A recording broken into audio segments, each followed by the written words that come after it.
everybody. Hello. This is Novato Unified School District Board of Trustees meeting for January 30th. Please rise for the Pledge of Allegiance. I pledge allegiance to the flag of the United States of America and to the republic for which it stands, one nation, under God, indivisible, with liberty and justice for all. Okay, we will have our closed session announcements, and before we do that, on one of the closed session announcements, it's regarding negotiation parties, North Bay Children's Center under negotiations, price and terms. I myself recused myself from that item. I live very close to that facility, within 500 feet, so I left the closed session, and Trustee Scott took it from there, but I will ask her to report out on all the items. Okay, thank you. So with every item of business to be discussed in closed session pursuant to Government Code 54956.9, conference with legal counsel pending litigation, the Coalition to Save San Marin versus Novato Unified School District, Marin County Superior Court, case number 1702295. Direction was given. With respect of every item of business to be discussed in closed session pursuant to Government Code 54956.9, conference with legal counsel, anticipated litigation, 2 potential cases, gave direction. With respect of every item of business to be discussed in closed session pursuant to Government Code 54954.5, conference with real property negotiators, property parcel 1B Street, Yancey Hawkins negotiated parties with North Bay Children's Center, gave direction. With respect of every item of business being discussed in closed session pursuant to Government Code 54947 and 54957.6, conference with labor negotiator Chris Koska, Assistant Superintendent, HR, Employees Organization, California School Employees Association, also known as CSEA, information only. Thank you. Great, thank you. Let's move on to approving our agenda. There is no change to the agenda, and so it stands as is. So moved. Okay, so we have a first by Trustee Cooper to approve the agenda, a second by Trustee Nell. All in favor? Okay, 7-0, thank you. So public comment in regards to consent or any item on the agenda or not on the agenda, please fill out a blue card, which is located in the foyer outside this room, and bring it up to Gladys, and we will make sure we have your comment spoken to either an item or a non-agenda item when that comes forward. And you have 3 minutes to speak before the board, and we have a timer already set up. And so moving on to the consent, I don't have any blue cards for me regarding consent items. Would any trustee like to pull an item? Yes, I would like to pull H. H, okay. Trustee Aguila is pulling item H, which is reference to board policy. And Trustee Cooper? I'd like to pull item M, please. Item M is Trustee Cooper. And that's reference to a contract with Facilitron for facility use. Okay? Correct. We have 2 items. Madam President, I'll move the consent agenda list item H and M. Okay. We have a first by Trustee Nell. A second by Trustee Scott. All in favor? Okay, 7-0. All right. So let's move on. This is a discussion only item. It's item 10 on our agenda. It's regarding board policy 9150. And this is our student board member policy. So we approved this at our last board meeting under consent as a board, and we should have really just pulled it and talked about it a little bit more.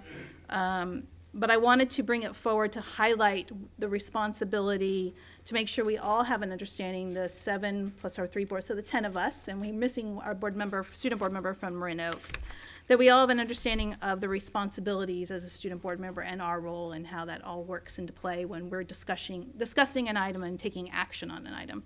So in the policy, some of the new changes which are on the cover sheet, there was 2 new laws that went into effect, and it's AB 261 and SB 468 which is just a bunch of numbers and letters, but let's talk about what they actually mean. The board bylaw, which it states here, is updated to reflect, which eliminates the requirement that students petition in order to receive a preferential voting rights for student board members. So you don't have to do any petitioning to do a preferential vote at this board table. So what that means is you are entitled to vote, as student board members, you are entitled to vote on a discussion action item. So when we go through and we discuss the item, when you're here, we always try to make sure we go to you guys and make sure, you usually raise your hand, or I'll ask you, do you have any thoughts on this item? And then when we go to a vote, when I say all in favor, you would be raising your hand either for it, in favor, and I'll say, or against, you would raise your hand either for or against. And that will go into recording of our minutes. And so it'll list in our minutes, right now it just lists the 7 of us, and either we voted yes or we voted no. It'll now include your last name and your vote. But it won't be, in order for an item to pass at the board table, it has to be a quorum of 4 or more trustees. And your vote would not be included in any of that count. But it gives you the ability to now speak your voice, and your voice gets recorded as either a yes or a no against the item. So it's giving you a little more power, which is great. And that's what we really want, is your voice at this table, to make sure it's heard and it's part of our decision making. But unfortunately, it doesn't get counted as a legit vote. Yes, Trustee Millerick. So to be clear, for a vote. Wasn't I clear? You were very clear, but you missed this one very small point. All right, good. For a trustee's vote to count as part of the 7, the trustee must have been elected by the voters of the citizen of Novato. Right. The registered voters. Right. So appointed by a school board, student body or principal does not give you the position for your vote to be counted for or against the measure. Right. But it should be It's a good recorded. right, perfect. Right. That's finally the ultimate. Yeah. It's not our decision, it's what the law requires. And then the other item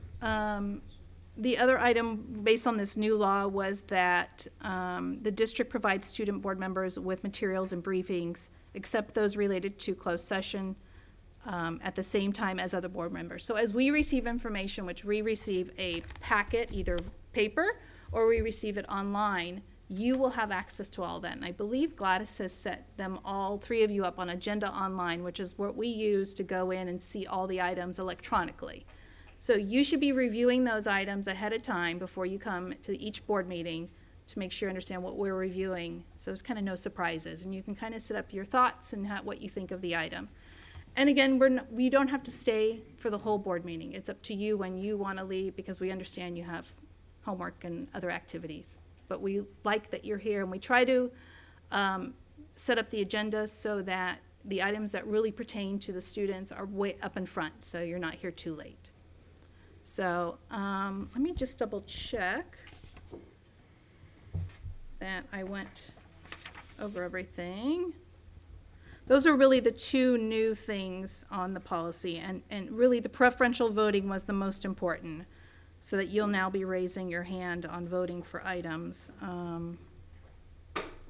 Oh, and you can also make a motion. That was the other thing. You can make a motion on an item. So when we've discussed an item, we've had people comment about it, we've come through the whole process, and now we're at a decision point, you could say, I would like to make a motion to, and usually on the end of a item either on electronically or on paper, it says what the staff recommendation is. So either you can go with that, or I'd like to move this item, and you can make a motion, and then somebody here would second it. We always need a first and a second, and then I always say all in favor, and that's for who's in favor of it, or all against, or who's against. Can a student trustee make A second? a second or move a motion? They can, it says the student board members may make motions that may be acted upon by the board except on matters dealing with employer-employee relations. So I think they can start one. I don't think they can do the second. It doesn't say yes or no in here, but that's a good question. They can make a motion. I don't know that they can second the motion. Okay, so we can get some We can get some before the next clarification meeting. on that. Perfect. For right now, you guys can start the process and make the motion. Somebody here will second it, and then we'll go from there. Any questions? We'll just kind of, as we go, we'll, you know, we'll walk through it a little bit. Yeah, you got this. Okay, that was really it. Just to circle that back around and make sure we all understand that we're all on the same page. All right, so let's move on to now our announcements. So we'll start with Novato High and student board member announcements. So over the past, was it 2 weeks? We went over to the Sacramento Capitol building. It was very enjoyable. I don't remember a lot of it for some reason, but I still had fun. This week at our school, we're having this sort of weird schedule where we have no block days, and tomorrow and Thursday are both minimum days because tomorrow is open house, and Thursday is a staff development day, I believe. Students, sophomores at school are starting up their first drafts for the sophomore speech, where we address the topic and give our solution to the topic. And then at our student advisory council, we have been discussing 3 different departments regarding transportation of the school, ELL support, and a wellness center. And that is moving forward. That's it. Great, thank you. Great. All right, I was also at the Sacramento trip. I found out that was fascinating because they talked about budgeting, they talked about the SAT, how it's implemented and everything. I got a chance to speak to the people who were speaking, and the one person stood out to me. I can't remember her name off the top of my head, but she was the one speaking about the SAT, and I was speaking to her explicitly upon her and I guess the wording. She said that was always about giving us choices and giving us opportunities. And I also said, hey, you know, if you're getting us this, you could also push for the ASVAB. So that was interesting. That was an awesome thing to talk about. I learned a little bit out of that, and you know, a little bit less confrontational would work a little bit better next time. And at our school specifically, we won the game against the basketball game against Novato High. Yeah. So you know, got rub it in a little bit. Just saying. Yeah. Point that All right. out. Thank you. Yeah. Trustee Millerick.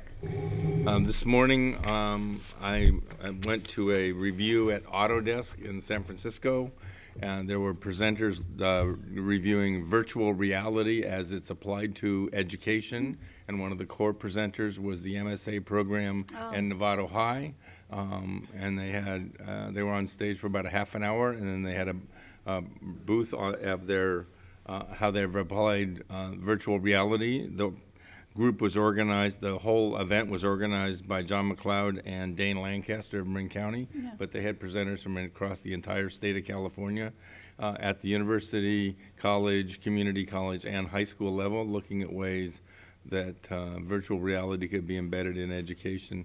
Clearly, the technology is advancing very rapidly. Yeah. Cost of compute resources are dropping, and they're projecting that the nature of the classroom will be dramatically impacted in the next 10 years. It was a very, very interesting day, and I was glad to be able to be there to support our students and their excellent work. Right. Thank you for doing that. Yeah, ma'am. I was thrilled to, yep. Yeah. Trustee Nell?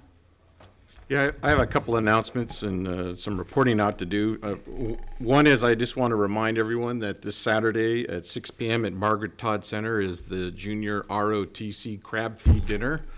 So those of you who are attending, Already got my great. tickets. Already got my tickets. Okay, good. So if you like crab feeds, February 6th at Margaret Todd.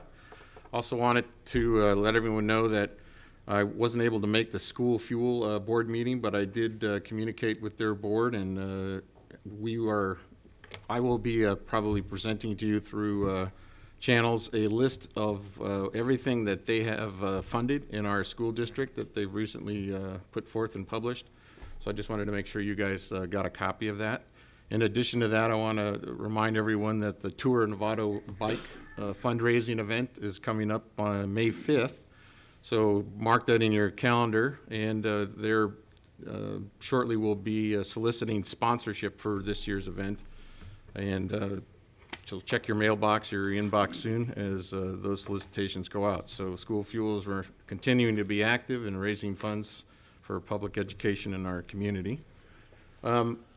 As you're appointed to the Joint Legislative Action Committee, I also went to Sacramento and was glad to see our students there along with many other student school board members. I have to admit it's easy to forget a lot of what was said up there because when asked a direct question, you get a very, very long, insignificant, undistinguishable answer. So it's difficult to remember everything. It is interesting. At one point there was a discussion about dropping the 11th grade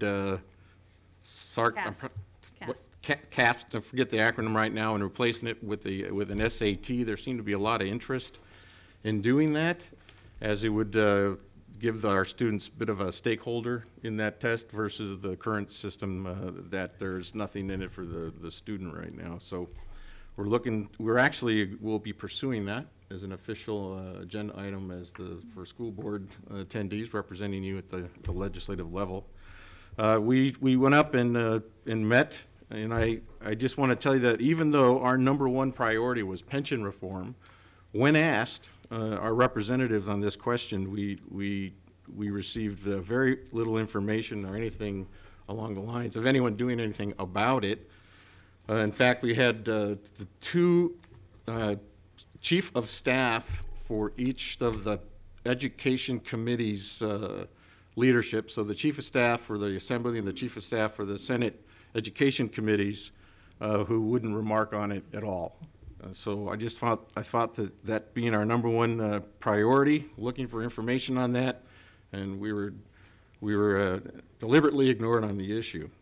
So just to follow along a little bit more, yesterday evening after the fiscal crisis management team presentation at the MCOE, JLAC held a special session on pension liability in the state of California, and our speaker was Joe Nation, who is a former assemblyman and now a professor at Stanford University, studying economics. And we had RSVPs for 27 attendees, and we ended up with over 60 people. We went 30 minutes past our deadline, and no one left early because of the information and the facts that were coming forward. What was interesting, and I want this board to know, is that Mr. Nation sort of revealed an interesting fact that I don't think anyone had heard this, but essentially the current PEPRA laws and the current fix that was put in place about 6 years ago by the Assembly and the Senate and the Governor is a maximum of 21.1% of our payroll is what we will have to pay into the pension liability bucket, and we're expected to reach that number somewhere in the year 2021. But what he said was that according to the law as written, anything that goes above and beyond that, the state would have to take full responsibility for making up the difference. So it seemed to be that he was telling us that the most that we would ever pay on the pension liability issue would be 21.1% of our payroll, which I think is over $8 million annually. For us, for every district's a little bit different. That's $8 million that is not going into our students' education. But at that point, the state of California would have to step up and make up the difference. So we're all anxious to hear what the courts are going to say on this issue, but there are finally people, stepping up, paying attention, and I'm hopeful that the citizens of the state will come to realize we have a serious liability and will begin to do something about the $1 trillion that is unfunded in this particular category of debt and liability. And that concludes my report. Thank you for staying for the pension when I know some of us had to leave, so I appreciate you sticking it out. I left. Yeah, no, that's really good. It definitely is a priority for all of our districts. Trustee Aguila. Okay. Trustee Mack. I'll be short. I was at the first meeting that Derek was at, and then I had to leave early, so I didn't get to stay for the pension thing. But the takeaway for me with the FICMAT discussion is that the pension issue is not going to get solved until we have a new governor. Basically, Governor Brown just doesn't want to deal with it, and he just wants to go out on a high note and not have. And so the next person's got to deal with it, and it's going to be an interesting political situation as well. Politically, it's becoming pretty clear that agencies like us are going to have a hard time putting out any kind of parcel tax because the community's going to always say, "What about the pensions?" And we can't control that. So we need to deal with this, obviously, but it's not an easy fix. That's it. Can I ask a question about that? Oh, yeah. Trustee Scott's just- got a question related. Just question, when you guys were up there and they were discussing the pension, did they say anything about the reserves and putting that maybe towards the They pension? did. I mean, did they They discuss talked that? about the inevitable reserve situation, about how, God, what was the phrase he used?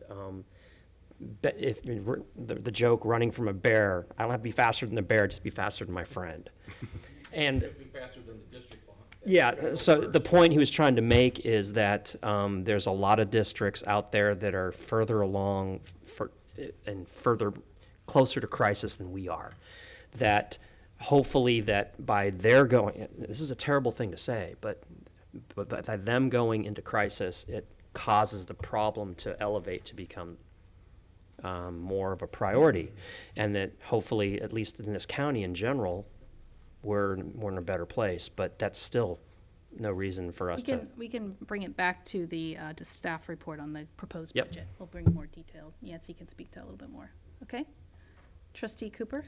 I was able to go to the Sacramento trip, and I wanted to thank the student trustees. I'm so glad you could go this year, and I think that's really important. I also wanted to thank Derek and your committee, JLAC, for doing the preparation and getting this. It's a great trip, very informative for us, and you know, it's not all good news, but it's definitely important news.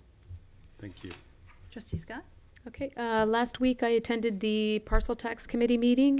It was well attended. Yancey's going to be bringing forward a policy change for us in an upcoming meeting, so look forward to that. All right. I also did the Sacramento trip, which is always good to go every year just to kind of refresh yourself on what's going on. You do a lot of reading sitting on the board. You do a lot of reading at home, but it's always good to get the information straight from the sources there in Sacramento. So Novato was well attended, well represented. I also did Paint the Town Red for Novato. It was the 58th birthday for Novato. It was a sold out event. It was up at the Buck Institute. It was fun. It was exciting. They announced the Large Business of the Year and the Small Business of the Year and the Citizen of the Year. And then this last Saturday, they do something now where they want to have a city event, birthday event that's free to everybody. So they, a weekend later, they held an event at the City Hall where anybody could come, and they had a cake celebrating the birthday of Novato. They announced the Youth Volunteer of the Year. There were finalists that came forward. There were 4 finalists, and a student from Marin was the final person who won that, a youth volunteer. My daughter was a runner-up, so it was nice to go and be there with her and to support her, but a student from Marin, well-deserved. I mean, all these kids do so many hours of volunteer and give back to the community in so many ways, and we hope that they continue that. And that's part of our community service requirement as we've approved as a board for graduation. So, and they call it the Dietrich Stroh Youth Volunteer of the Year Award. Also, I did the Marin County Foundation annual dinner. I attended that, and Marin Community Foundation. Gosh, sorry. Budget advisory was last week, and that's for the group of community members, staff. 2 board members sit on that. And some principals. It's a large group, good group, and we looked at all of the potential budget solutions, potential budget cuts. We had a whole list of 60+ items, and we kind of had to give our opinion on those items as an individual. We're looking at, Yancey had given, originally we were looking at $2 million to cut. Now we were looking at $1.5 million. So a little bit better, but not what we absolutely want. We'd rather not have to look at any of this. And that will potentially come before the board in February, those budget solutions, recommendations from the superintendent. And that is it. Superintendent Hugglebaum.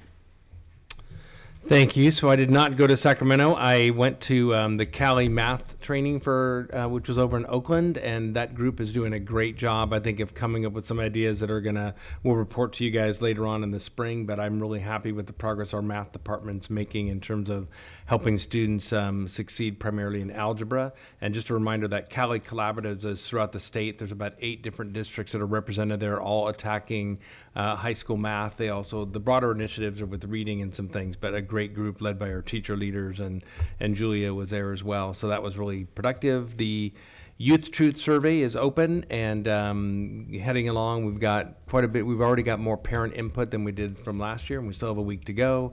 Most of the teachers are going to take it on Thursday, which is our professional development day in the afternoon.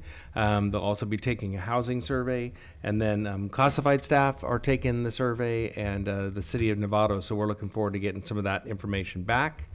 Friday is the Marin County Equity convening from 9 to 2. If you get a chance to come, that should be interesting. Tim Rocco, who's our new IT director, starts on Thursday, on the 1st of February, so we're excited to have him on board and introduce him at the next meeting. He's coming down from Windsor, and really excited because Sean left quite a while ago now, so we've been without that position, and Ryan's been filling in admirably for that. With that, there's a student that I would like to honor tonight is Trevor Fox, and he's here with his dad, and I'm going to have him come up in just a little bit, but I don't know if you saw this. There's an article in the IJ, and he did this really cool thing where he used Minecraft to recreate an ancient city of Teotihuacan, or however I'm going to let him pronounce it, but and it actually is in the DeYoung Museum, so just a really cool idea. And his picture and his dad snuck into the picture, and so he's back there with him and helped him with it. And not only did he sneak into the picture, but his name's on his son's certificate, so we'll get that redone for you. But Trevor, do you want to come up and we want to say congratulations, tell us a little bit about your project?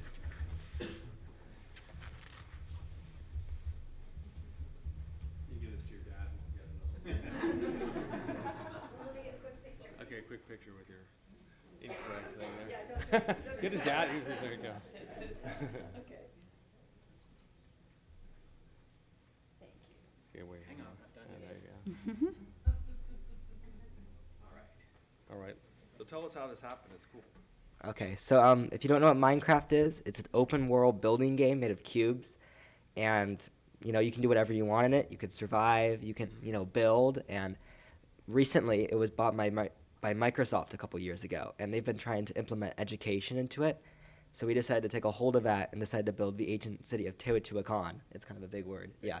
And It's kind of like 90% of the people who've tried to say it have messed it up. So there's like one person that's done it, and so but yeah, we took a hold of the education and we decided to build it for the DeYoung. And Teotihuacan in real life, it is really blocky because these guys are before the Aztecs. They didn't really have a lot of technology, so we thought it would be perfect for Minecraft. And we worked with the curatorial department, and we used archaeological maps as well as Google Street View and Apple Maps to get good footage of it, what it looks like today, in order to build it. And it's like a 1-to-1 scale model we've built, so it's very accurate. And our entire idea of it was that we wanted it so that kids would want to go to the museum. Because you've always seen those kids in there that, never want to go to the museum. They're like, oh, Mom, can we go home? And so we thought that this could be, it's in their native language, it's something they would understand. And what we learned was that it really worked, and that kids actually were forcing their parents to come to the DeYoung to go see the exhibit because of the Minecraft map. And we had it running there a couple times, and kids would play it and automatically go into the exhibit to go find certain things, they found in the map, which I thought was very interesting. And yeah, so. Yep. Congratulations.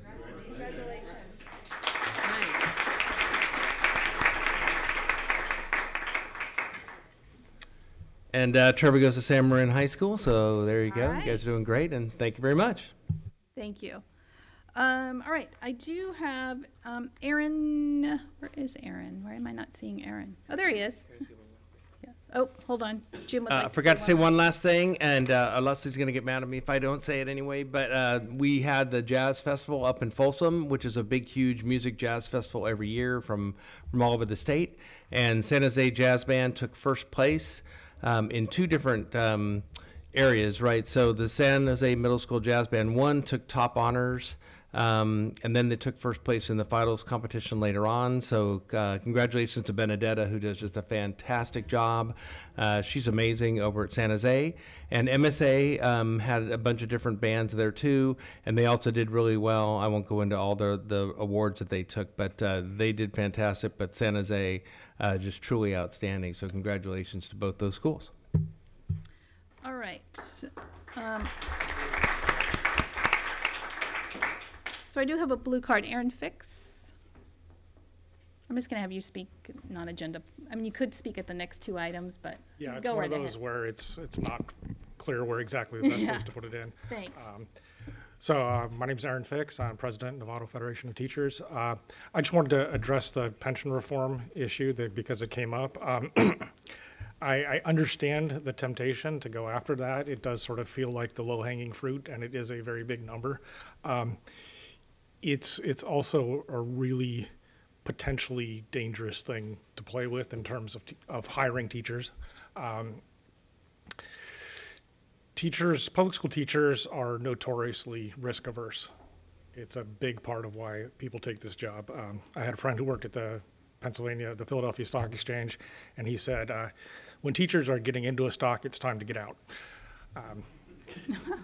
So the bargain you make when you become a public school teacher is you accept that you're going to have a lower salary than you might in the private sector, but you will have job security, good benefits, good retirement.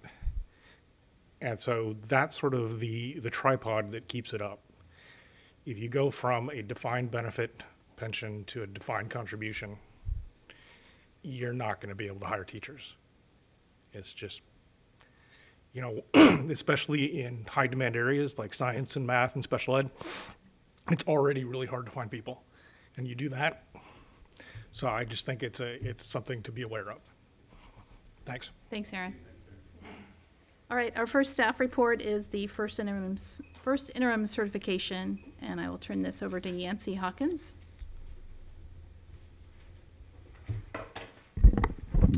All right, thank you. The first interim report, which is brought to the board before December 15th each year, the district has to certify that it can meet its financial obligations for the current and two subsequent years. The county office, in their role under AB 1200, their job is to review and approve or not approve the district's certification. And so we recently, at the December meeting, approved our first interim report, and around January 15th, we received the letter from the county, which is included in the board packet with you from the county office, approving our positive certification that the district can meet its financial obligations for the current and two subsequent years. So here tonight with us is the deputy superintendent from the Marin County Office of Education, Tarina Morris, and the interim assistant superintendent of business services, Kate Lane. And I believe Tarina is going to come up and give some highlights from her letter, as well as going through a little bit of the process that the county does to look at our district's records. So.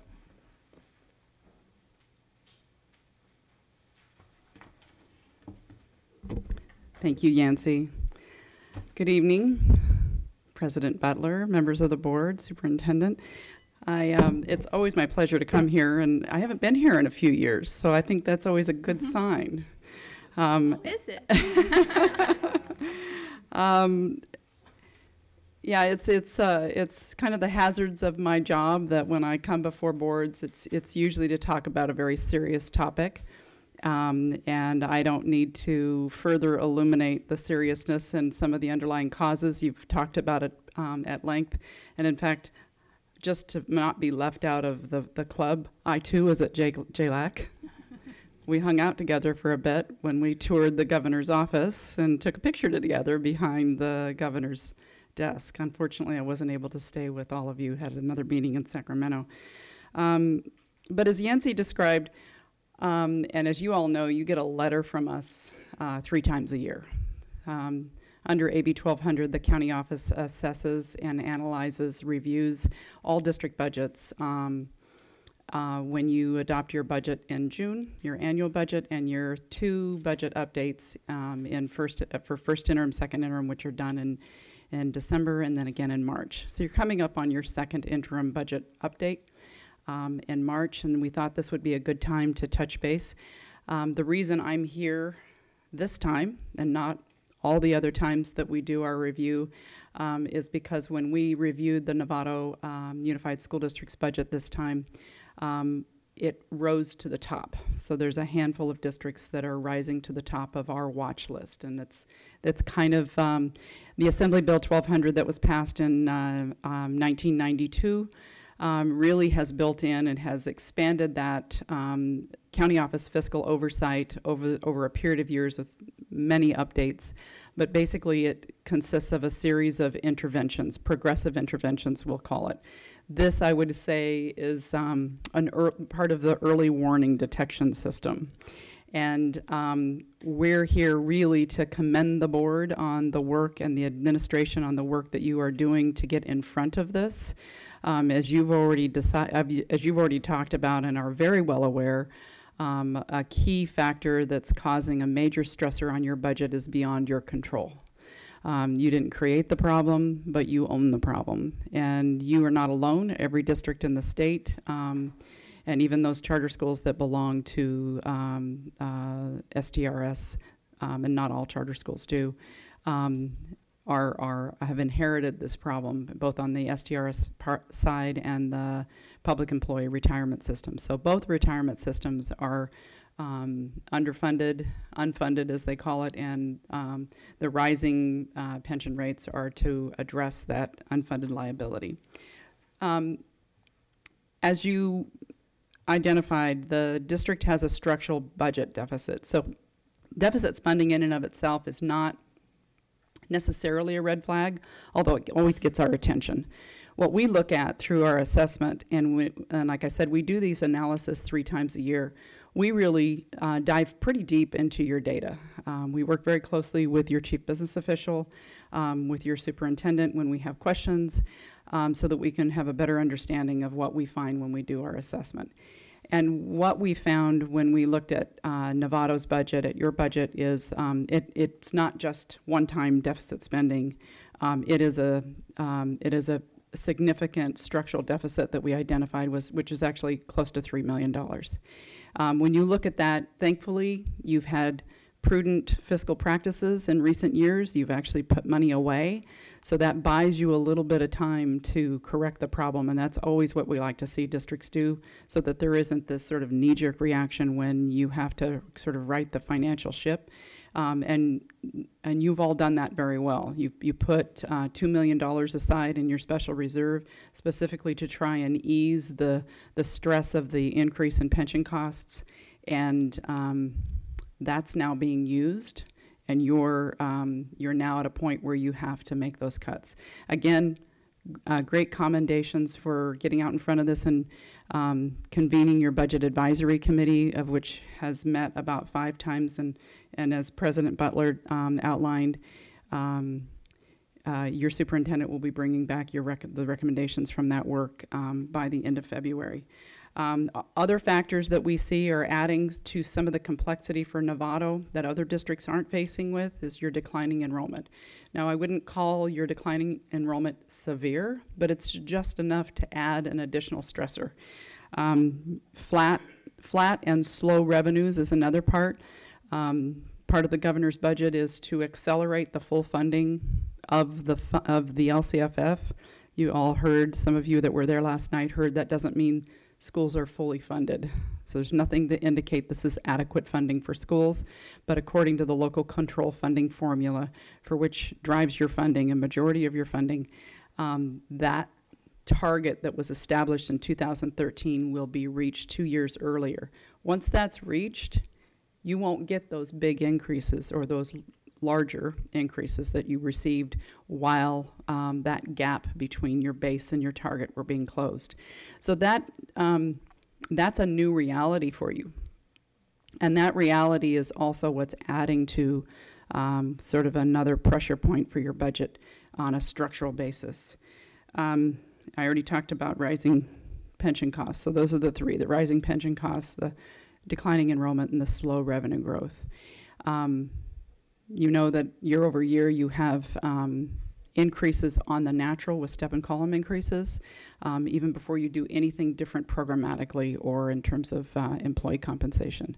So I can't stress enough the importance of the work that you're doing, really, as a county office. The reason I'm here tonight is to encourage you to continue the good work, to not let up, and don't wait too long. Districts that wait too long when they're facing a structural deficit end up actually harming kids over time because those reductions have to be done too abruptly instead of thoughtfully. And so with that, I'm happy to answer any questions you have of us or our process. Okay, board members, any questions, thoughts, comments for Trina? No? Trustee Miller. Simple. I never like to see you in this room. I don't take that personal at all. You shouldn't. We've managed for years to always find a way to meet in your office instead of here. That's been wonderful. Right. I'm glad you have your eye on our set of books, and the $3 million is a real issue, and you can only spend money one time. So right. The reserves that we have that allowed us to deal with this over some time in a systematic, in a practical way, where those choices are going to fall away from us, and we're going to have to be more acute in our responses. And I'm glad you're here to remind us that that's what we're up against. This community needs to know, this board needs to know, these teachers need to know, these parents need to know, these students need to know, the community needs to know that public education is not adequately funded, right. But that's the reality, and in that real situation we have to do what's best for kids, and it's I'm glad we're working as a team at this Absolutely. time. Thank you very much, both of you. Double teaming us is, I wonder about that, but and so thank you very much for the effort, and we certainly take this seriously. Thank you. Trustee Nell. So I think Trustee Miller said pretty much what I was going to say along the lines. Thank you for, coming and telling us what we already know. Right. But so it's your job. And so I guess going forward, I hope you will be involved with the solutions that we come up with, because essentially we're looking at ways, our budget committee is looking for ways to come up with anywhere from 1.5 to $2 million in annual repeating costs. So hopefully we'll be able to bounce those off you maybe and see if that'll work or not. So look forward to that part.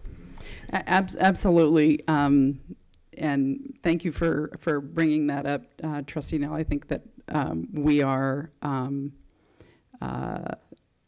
a county office that prides ourselves in the outreach and support of our districts.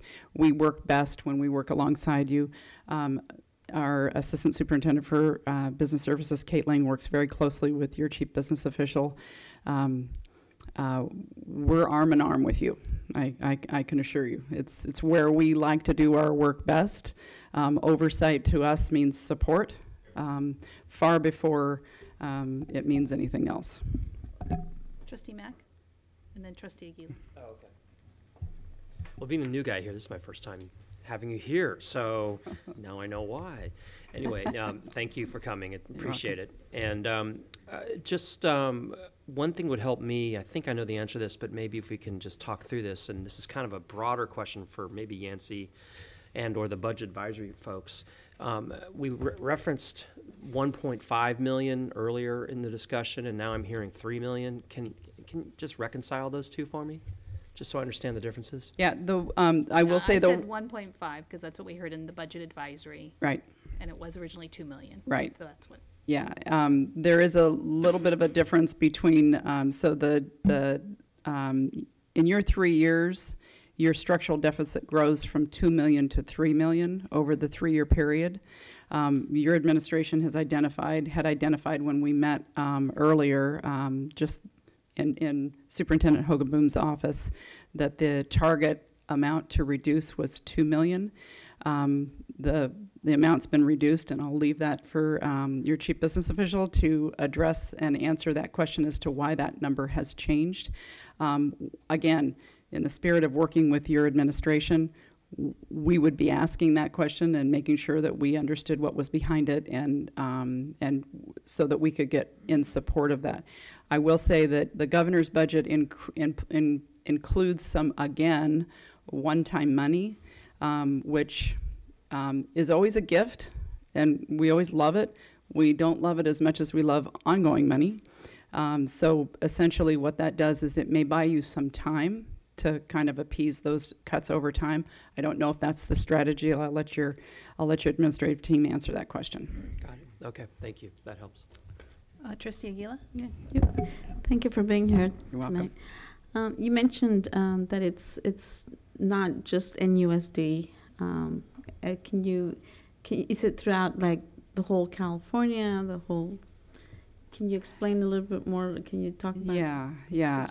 I will say similar to Novato, those districts that have other mitigating stressors are sort of rising to the top, and it's I would say, if a district went into this period of increases in pension costs with a structural deficit to any degree, whatever the contributing factors might have been, they're rising to the top of having problems.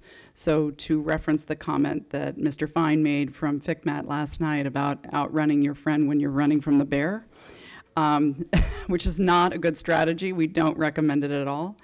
But the reality is, in spite of the lack of response you received from ledge staff when you were in Sacramento last week, it is on everyone's mind, and it is also an issue where, if I could just, opine or make commentary,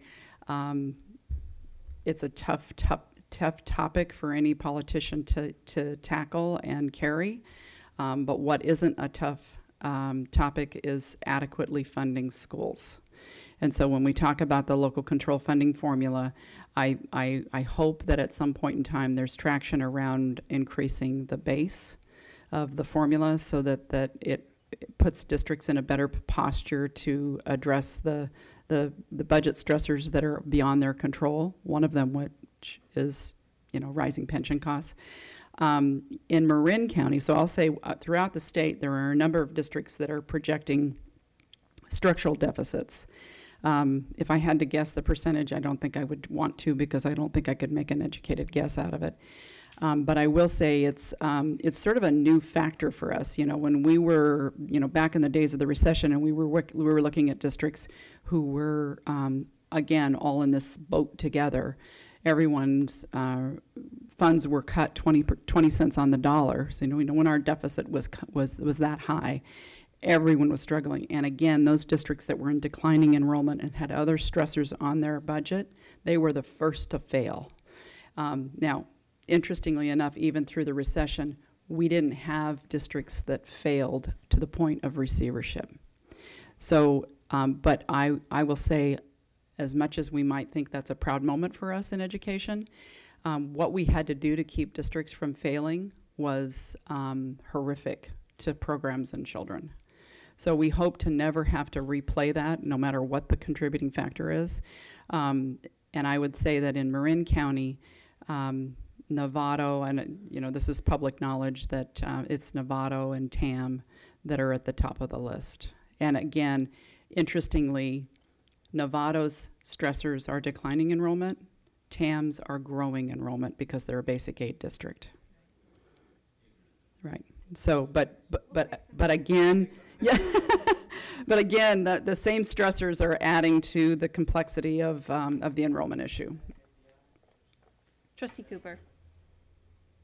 Thank you, Tarina, and I'll echo everybody else. It's wonderful to see you here, but unfortunately, under the circumstances, yeah, it's tough. I, for one, I take this very seriously, and I know this board does. And I know under Yancey's guidance, we're gonna get through this. Gonna be some tough decisions to make. Yeah. So look forward to working with you in your office, and both of you, actually. So We're happy thank to be you. a resource in any way. Absolutely. Thanks. All right. Trustee Nell. Just a quick comment, because it mentioned tonight we are passing the CSBA resolution, the California School Board Association, which is our statement to the state, please raise the base funding. So we're doing what we can, and far be it fall on deaf ears up there, but we're trying. Right. Yeah, we are. You're right. I do have a public comment, so hold off for just one moment. Aaron Fix.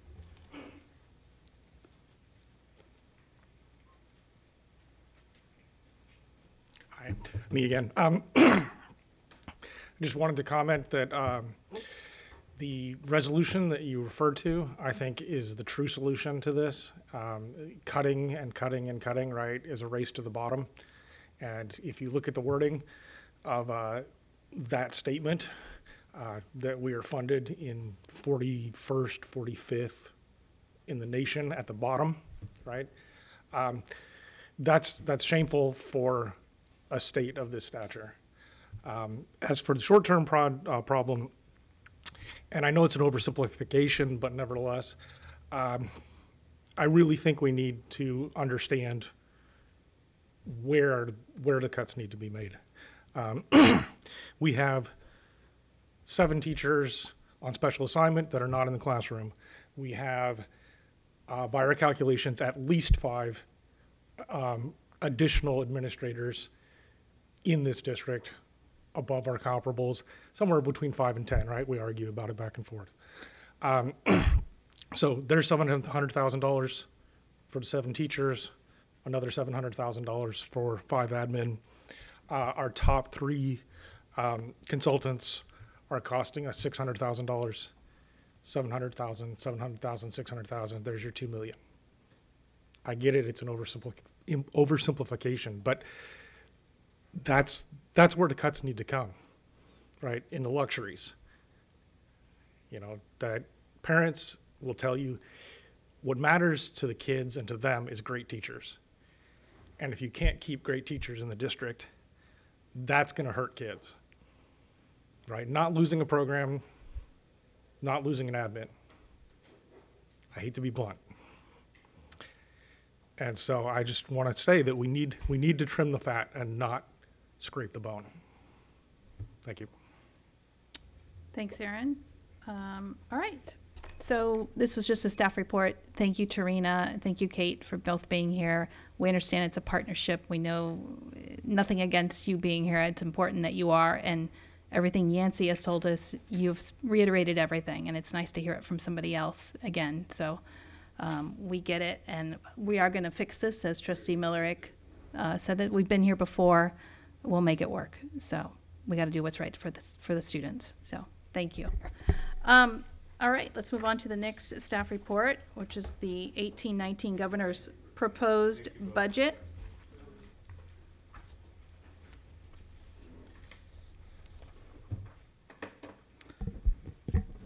All right, thank you.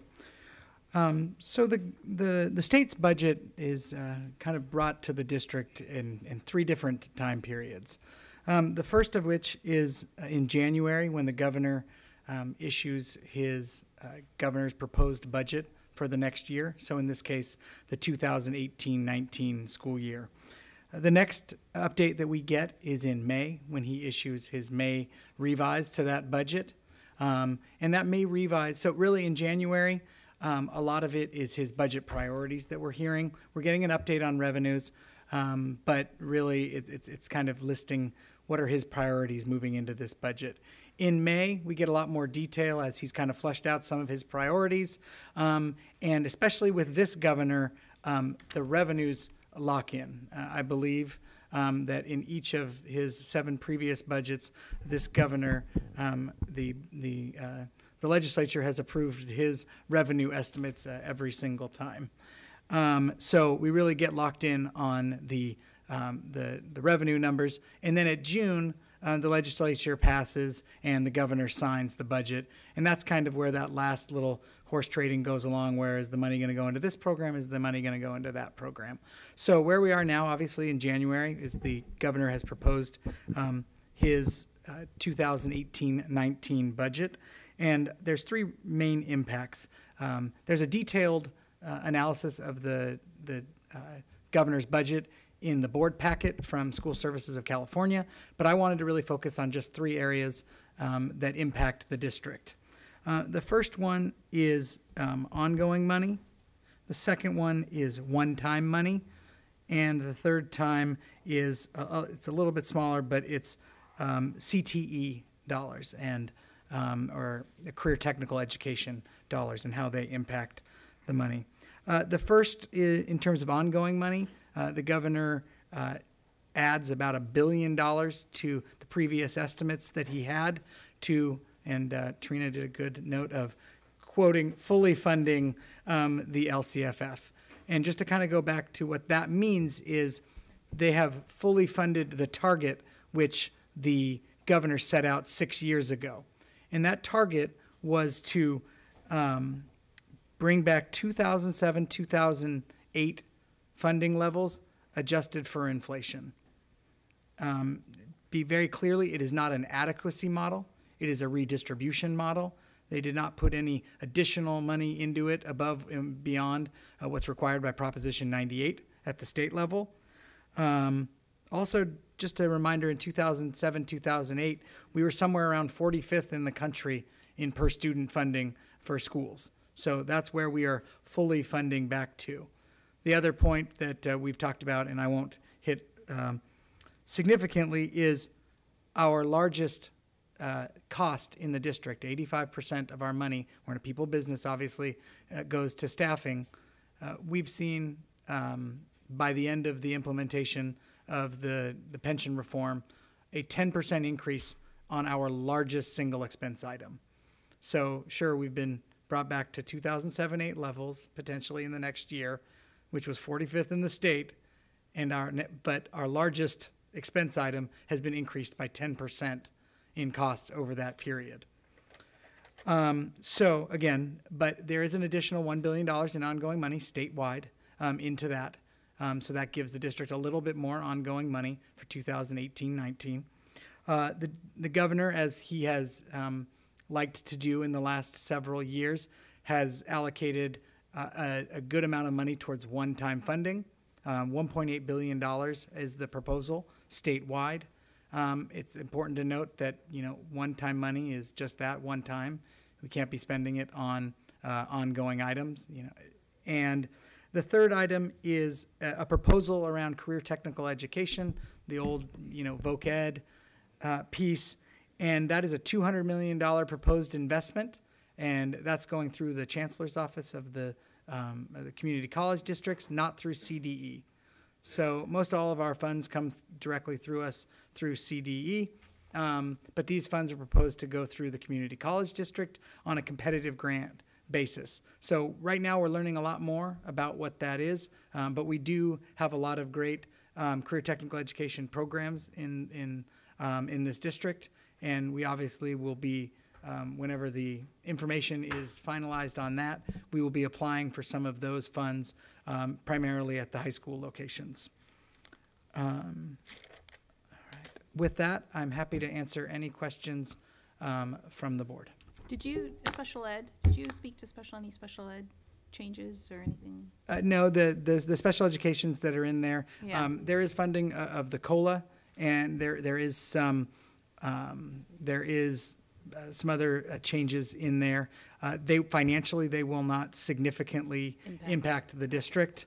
There's been a lot last year. The governor had some more significant changes that he was proposing around special education and SELPAs and which did not go through. And so he is proposing some new programs. He also is proposing some information for teacher grants to get new teachers into the system, especially, actually all, I believe, in the special education department. But those would not be significant dollar amounts to the district. Obviously, we're going to go after every dollar that we possibly can find. But the three items were the ones that, on a material basis, that could impact the district. One thing to note is in declining enrollment, our special education funds decline as well. We are funded on a per ADA basis for special education as well. So it's not just the LCFF revenue that goes out the door. It's also the AB 602 funding, which is the money. Trustee Millerick and then Trustee Nell. So you spoke about the career tech education, and they're being funded through 250 million community colleges. In addition, the community colleges are getting $100 million to develop an online community college. So they're using that platform and vehicle. The governor's using it for advance. The good news is the activity that I spent this morning working on, which is the virtual reality program, Dana Lancaster and John McLeod are working to implement that at the Indian Valley campus. There's ongoing discussions with IVC. That would replace other CTE programs. Their court reporter program is about 25% the enrollment it was 10 years ago. So there's new innovative opportunities. Beth Pratt, who is the Dean of Continuing CTE, has her office at Indian Valley and has programs that they offer at Novato High School. They're doing entrepreneurial grants and I think a Chinese language course at Novato High. We have a good hook to those additional funds for additional programs for students in Novato. So we can add program. The bad news is all of that's new dollars for a new program, and it doesn't address anything that Trina was speaking to earlier, which is existing dollars for existing programs. So I didn't hear you say there was more dollars coming that was going to save us from the issues that we have in order to cut our structural deficit. So we might have new opportunities with new dollars, but I didn't hear any relief from our structural deficit discussion. No, there's no magic bullet in the governor's budget. There have been years, yes, but not this. I will say I'm happier than last year when there were significant reductions to the estimates around the 2017-18 year, when the increase dropped by, I believe, 2/3 of the projected amount from, I believe, a little over $2 billion to $700 million that was projected in the January budget of last year. So, but no, you're absolutely correct. There are no silver bullets in this budget, and we're still going to have to do the very difficult work to get our budget in alignment. Okay, thank you very much. Trustee Nell and then Trustee Cooper. I suppose I would want to couch this around the discretionary fund portion of the proposed budget. It was said earlier that parents and we all want excellent teachers, and by far that is the goal. They are the #1 deliverer of education, and without good teachers, we're just not going to be successful. But it's important to, when I see the discretionary funds here, it reminds me that when we adopted Common Core, there was a lot of one-time discretionary funding to help us train teachers and to do what's called professional development. And for example, the teachers that we have, that we fund right now that are not quote-unquote in the classroom are there for the sole purpose of professional development, making our teachers better than they are now by helping them improve on their techniques and their abilities. So it's important to note that when we talk about these discretionary funding, it's not like people are buying tickets to vacation beaches on Mazatlan. We're talking about investing these dollars and delivering the best possible education we can. When we talk about consultants and things, these are capitalizing technology and project-based learning. These are sound, solid investments. And so when we're given discretionary funds like it's being proposed again, it's important to understand that when we have these budget conversations and talk about what we should or shouldn't cut, the #1 focus is the students, and after that it's the how good can we make our teachers be at delivering education. So I think we need to be careful about oversimplifying what we should or shouldn't cut in these discussions. And I know this board and its committee are doing that, but I think it's important to point out that nobody is wasting any money, that the dollars are being spent diligently on making our education here locally as best as it can be. And I think that they will continue to be sound investments, and I think we're going to need to do the best that we possibly can. Otherwise, we will stagnate. It's just that simple. If we don't support our teachers with professional development, our educational process will stagnate, fall behind, and not only will we be funded at the 41st level, we'll be testing at the 50th level. If we were to approach education from that perspective. One other thing about this number, I'm on the team, okay? I want more funding for public education, but everything is relative. So when people say that California is 45th in funding, you really have to put that into, make it relational. California teachers are the third highest compensated teachers in the country. Only New York and Massachusetts pays their teachers more than California does on average when you take into salaries, health benefits, and guaranteed pension and guaranteed retirement wealth. So from a perspective basis, I think we need to look at this number that we're 41st in total funding, but what are we getting, for the dollars that we have? So that's the point I wanted to make, that we can't just throw out one number and not put it in perspective when there's another number that clearly shows our teachers are very highly compensated in the state of California. Trustee Cooper. Yancy, there have been times in the past, over the past, 10 years maybe, that the May revise has brought good news to us, and I'm thinking, I'm going to ask you, what is your crystal ball think? What does it say, and what do you think is coming? Any good news? I'm not gonna answer that question. My crystal ball is foggy. I think Mike Fine last night noted, and he was giving a little hard time to my alma mater, but the folks over at the Anderson School noted that 2018, sunny, 2019, cloudy. Yeah. And so, from a crystal ball standpoint, I would go with cloudy because, as we move forward, I think that we've potentially seen some of the impacts at the federal level of this, of the tax plan that's going through that will be at least positive in the short term. But what is the long-term impact of that? I think that is yet to be known. I also think that we are a state that lives and dies by our 1% earners, especially with Proposition 30 and Proposition 55 passing, that we are more heavily reliant on our heavy earners than almost any state in the country. And so I think we have a high bit of volatility. I'm hoping that the numbers from the January budget hold firm. The governor, in almost his 8 years, I believe that most years his revenues have at least come in at the May revise. So I'm hoping for at least as much money in there. But I think it'll be important to note, while I think the money that's being put towards quote unquote fully funding the LCFF, I think those dollars will probably continue there. It'll be interesting to note if the one-time dollars, get moved around, if the CTE goes through, or if those are going to be put into other priorities such as preschool and other items which we may not be involved in. And so it'll be money going out to education, but not necessarily the school district. So I think from an LCFF standpoint, I'm relatively confident. This is the governor's legacy budget. I think he wants to fully fund that LCFF in the budget. Other than that, I'm going to wait and see approach on the May revise. Okay, thank you. All right. Oh, yeah, Jeffrey.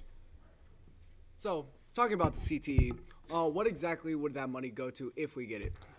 So we're still looking at the language that's being put out by the governor. Put out a general plan of doing competitive grants through the community college districts. So they basically manage the money, and we put out applications for those fundings. So we'll be working, Yvonne's team and our high schools will be working to be, looking at any potential CTE pathway, whether it be the biotech program at San Marin, whether it be the medical careers pathways at Novato High School, or our other potential CTE pathways, to how to potentially expand those programs, or pay for some ongoing or one-time costs, maybe lab upgrades, things like that. But we're still waiting to get the language from the state.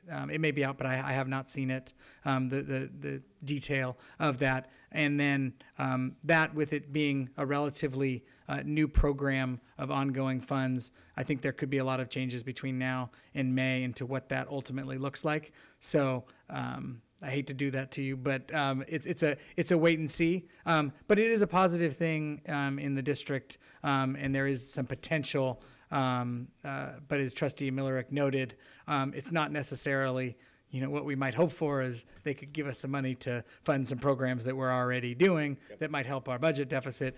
But it is, potentially another great program for our kids, and I'm all in favor of that. So second question, or second part of it, sorry.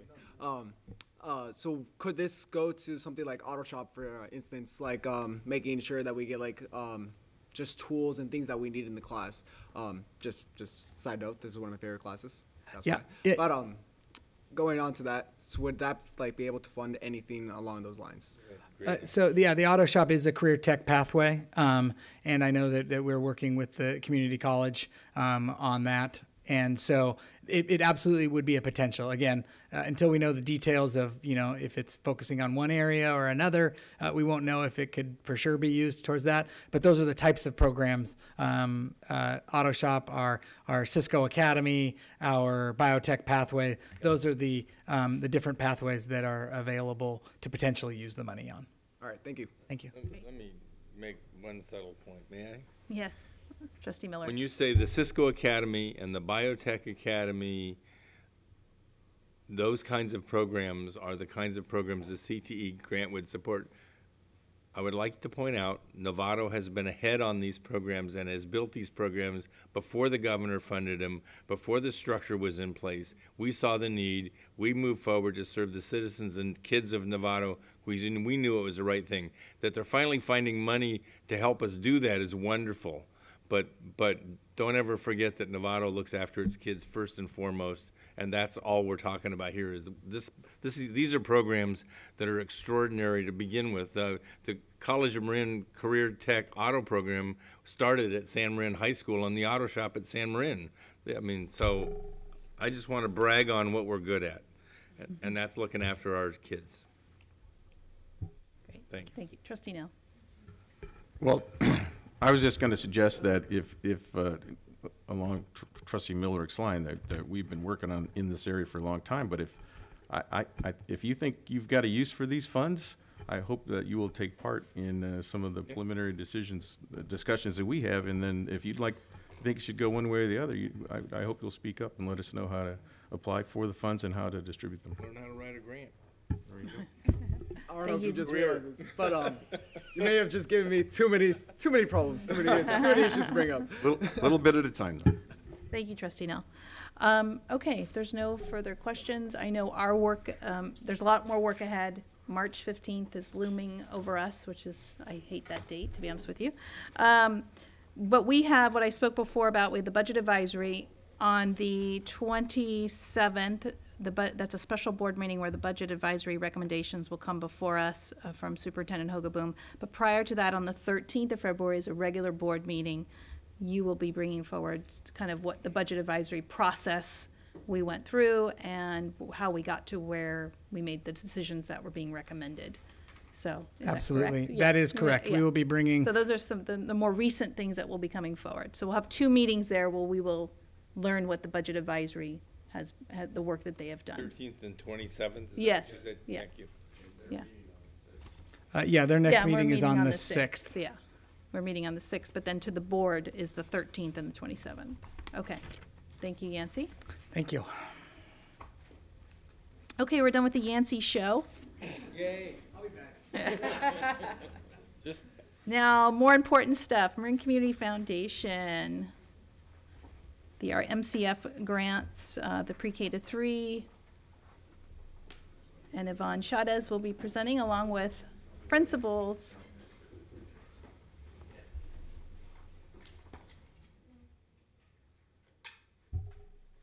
And board members, you have the PowerPoint, a hard copy in front of you, and a couple two more pieces of paper. So everything that's on your table is regarding this item.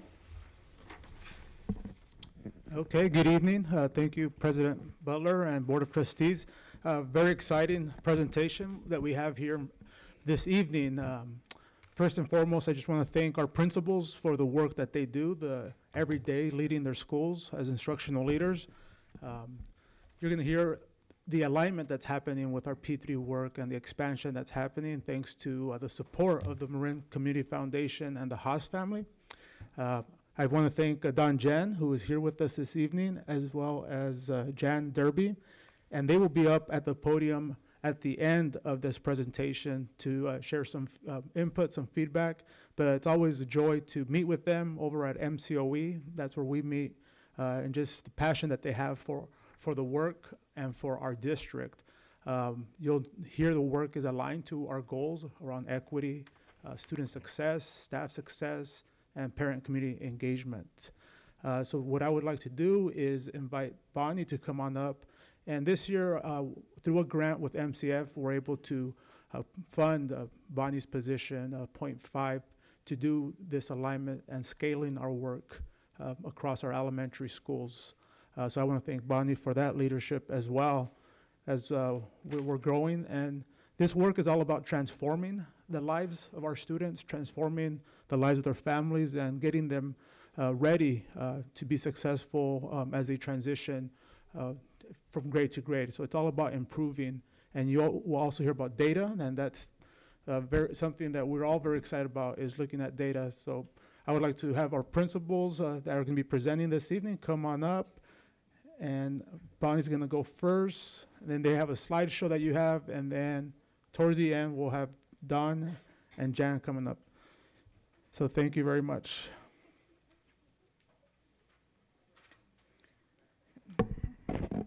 Thank you, Yvonne, and good evening, everyone. Happy to be here tonight to share our P3 work with you. 8 years ago, we began participating in the countywide Early School Success Initiative. And our goal is to change the trajectory of our most at-risk students by closing the academic and opportunity gap. Our purpose and focus that started 8 years ago was outlined under 6 tenets: to develop caring, culturally responsive school environments, engage our families, provide extended learning opportunities for the children before school, after school, during the summer, offer high-quality professional development opportunities for our teachers, begin an equity journey, partner with our local preschools, and align our practices pre-K to 5th grade. And so for the past 8 years, 4 of the Novato elementary schools have had the privilege of participating in this work. And this year we're celebrating because now all 8 of the elementary schools are united in this work. The change is powerful because it is grounded and starts at the system level. Our unification is supported by you, the Novato School Board, and we thank you for that, our superintendent, the county office, and our funders, Marin Community Foundation, and the Haas family. Full participation allows us to do what we yearn to do as principals of 8 amazing schools in Novato, and that is to connect and support each other as we develop student voice, sense of belonging, and empowering the 5-year-olds that come to our school and leave us when they're 10. We finally have the opportunity for true alignment in Novato, and that is exactly what we're beginning to accomplish this year. This year, we've aligned practices around formative assessments, PLC dialogue, and learning targets. Excuse me. I'd like to publicly acknowledge the principals and teachers of the 4 new schools who have eagerly jumped into the deep end to do this necessary work. The research and experts in the field tell us this is the right work for us to be doing. Mr. Hospodar? Good evening, everybody. Nice to see you all. I was looking out here, and I don't want to forget Kelly Lavelle. This is like you're looking out at the who's who in the MCF grant. It's all the heavy hitters. It's nice to see everybody here. Steve Hospodar, principal at Hamilton K-8. I'm going to talk to you about the why. Oh, that's... I'm going to talk to you about the why. That's my slide. She jazzed it up, so I didn't know it was mine. So I'm going to look at 2 different areas, the why, the P3 grant. So, you know, the research shows us that the high-quality early childhood programs are the most effective way to narrow the achievement gap and to reduce those social emotional stressors and the economic costs associated with underperforming students. And I want to go and give a look at Hamilton School for some evidence around that.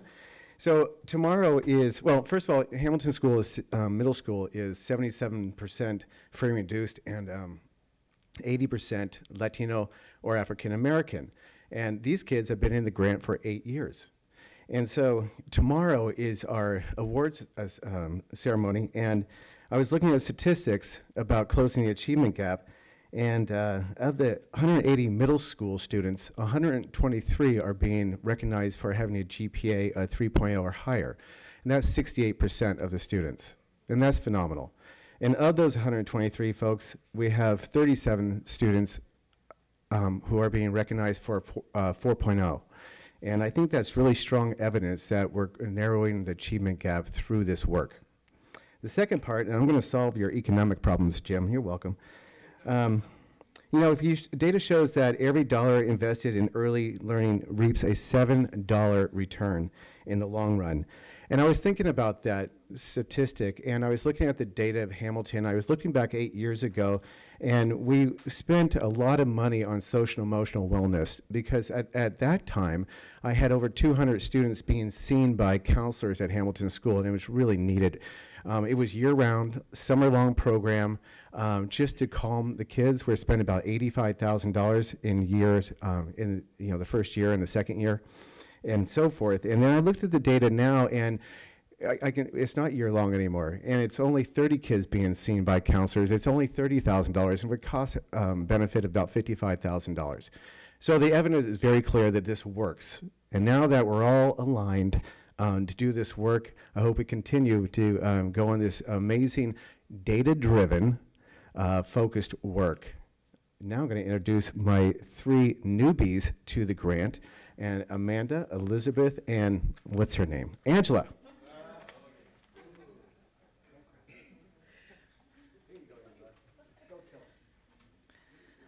Good evening. Thank you for having us. And as the 3 of the 4 principals from the new schools, you know, for almost 3 years now, you have had a principal team for 8 elementary schools that have been cohesive and consistent. And in those past few years, there was an element where when all of us would get together, 4 schools were basically speaking a different language. They had different resources for PD, they had different references and different things at their fingertips. Their teachers had different trainers, they had access to different data. And now, just 6 months into this, it's so evident that when all of us are on the same page, what we're going to be able to do and what we already have had the ability to do. Just looking at a couple things so far is we're able to look at our staff meetings and consistently align our staff meetings and the conversations and the resources we're using during that time and making it the most valuable. Also at principals meetings, we are speaking the same language. We are referencing the same books, the same trainers, and we're able to align those discussions there on how we're going to continue to progress our programs and strengthen what's already going on. The next piece, too, is when we started this, the new schools, when we started in August, we worked with the first school team, and all 8 schools did have teachers there, and we were able to learn about those research-based performance indicators that start at a young age and those best practices. And so now we're in the point where each individual teacher is gaining data on their implementation of those practices. So to talk to you a little bit more about that is Elizabeth Oldnick from Olive. So I was lucky enough to get data because I really wanted to have that conversation with you about where we were. And as we're sharing, is that now we have a conversation that looks aligned. When we sit down with our classrooms, teachers, every year, we get hammered by data, and it's very deflating. And most often than not, teachers walk out feeling deflated and really hopeless about where they can go for those next steps. We also had data envy. Because we would look at the 4 schools and salivate because look at what they had. Look at the information they had about their children. Look at the information they had about student learning, and then we didn't have. So lo and behold comes EduSnap. And for us, EduSnap data was revealed to our 4 new cohorts last week. And over this weekend, Jan sent us the grade level data. And we are so excited to see it because lo and behold, we get some incredible data that doesn't hammer us, that shows what our students are doing because they are tracking our student learning, not end game student data. We are looking at student engagement. We are looking at metacognitive application to student engagement. We are looking at collaboration, all those things that you will never, ever see in a map or in a CASP. Okay? And so this last week, 4 schools felt validated about what they were doing. And we know that the other 4 schools always felt validated, but we did not. And we got that gift, and we'll continue to get that gift at next month when Sharon and Sam come to meet with individual teachers about their individual data for 30 minutes. What a gift. Huh? Coaching. And it's around data. And so you couldn't have given us a better gift for that. And so now we don't have data envy. We are so thrilled to be having the same conversation as our 4 other teams. So thank you.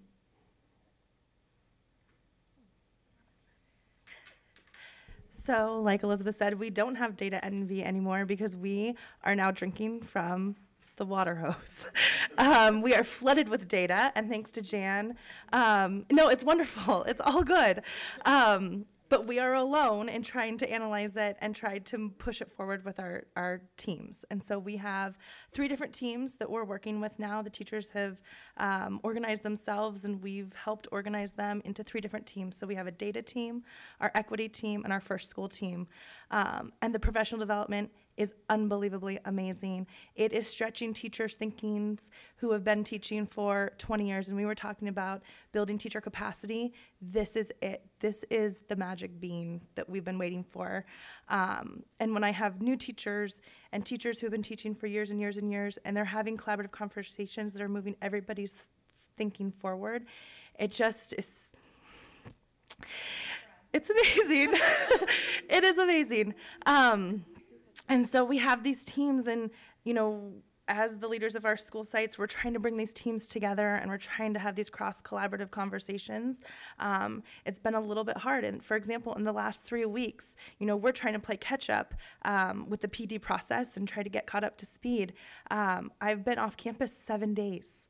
You know, I've been with the equity team. I've been with the first school team. Because if I'm going to help push this work forward with the teams, I have to be there. And I can't be the champion of implementing it and making sure that it is creating that cohesive culture, not just at our school, but among all of the schools in the grade levels district-wide. So that is a challenge that we're faced with.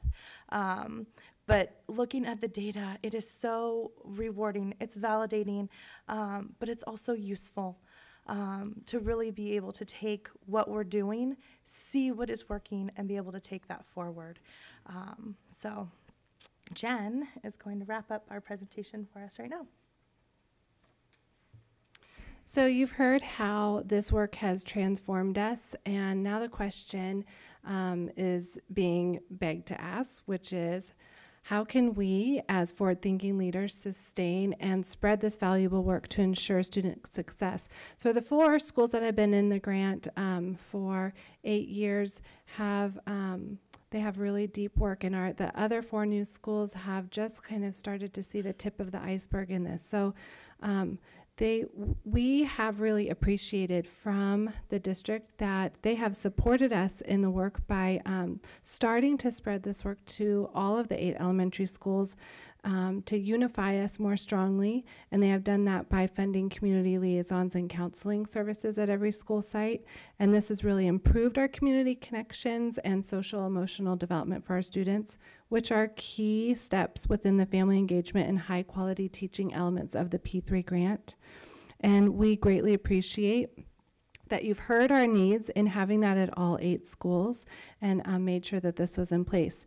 But now we look forward, and when we think about that driving question that you see up there, we now see need for additional support and to further our unity that has just begun, and to strengthen our use of data and refine our high quality teaching.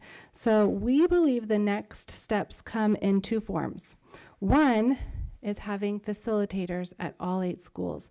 You can see in the picture up there on the slide, a picture of wonderful, supportive, smart, creative, smart, intelligent, brilliant facilitators.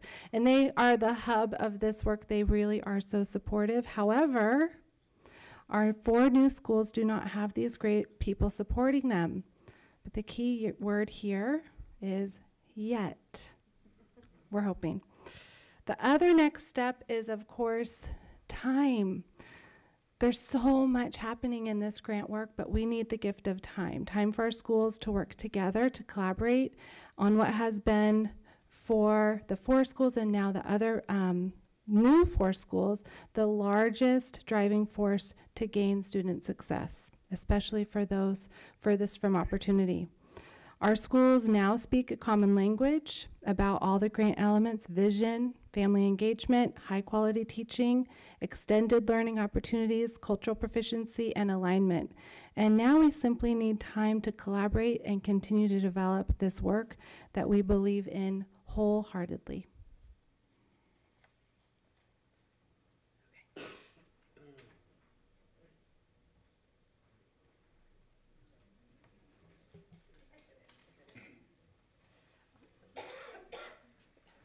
Okay, thank you very much, principals. At this time, I would like to invite Jan Derby come on up, and Don Jan to say a few additional words in terms of the work that we're doing and where we are going and how we're moving forward, and as well as looking at some more data.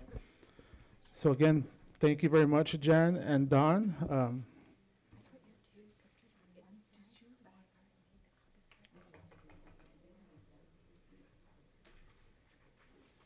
This print be any tinier?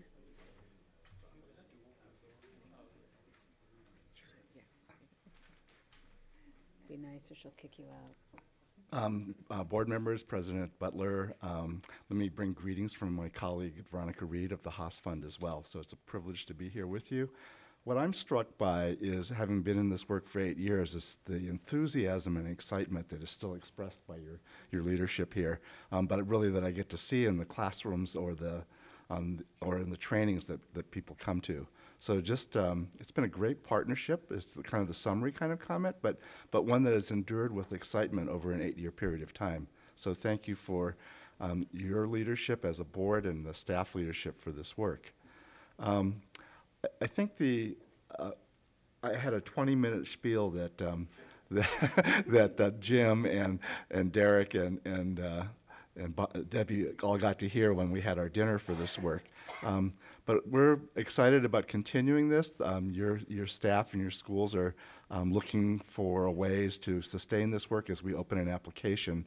We're committed for the next year for sure, and we're trying to look on the horizon. The notion of how you've taken this as a district and spread it throughout to the other 4 schools, it speaks well for to the foundation when we think about how does this work scale and how does it sustain, is the conversation that Jim and I had in his office back when we got this started in this expansion mode.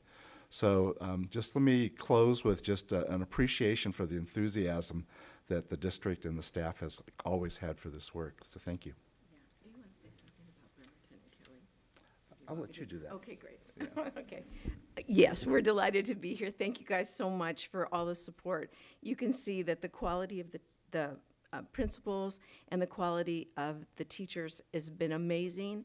And we started with Bremerton team. You want to stand up, Kelly? I don't let her stand up next to me, but no, I need her to stand up now. You see, yes. Okay, real tall, Kelly. So Kelly is from Bremerton, and she was here year 2. And that's how we all got started. And Don did all the research. And when he was establishing this vision, he used Bremerton as the model. And we got to go up there to visit because they have preschools that are community-based preschools, faith-based preschools, and the regular ones, the state-based preschools too. And they've been doing this work for 20 years. And Kelly's been with us since year 2.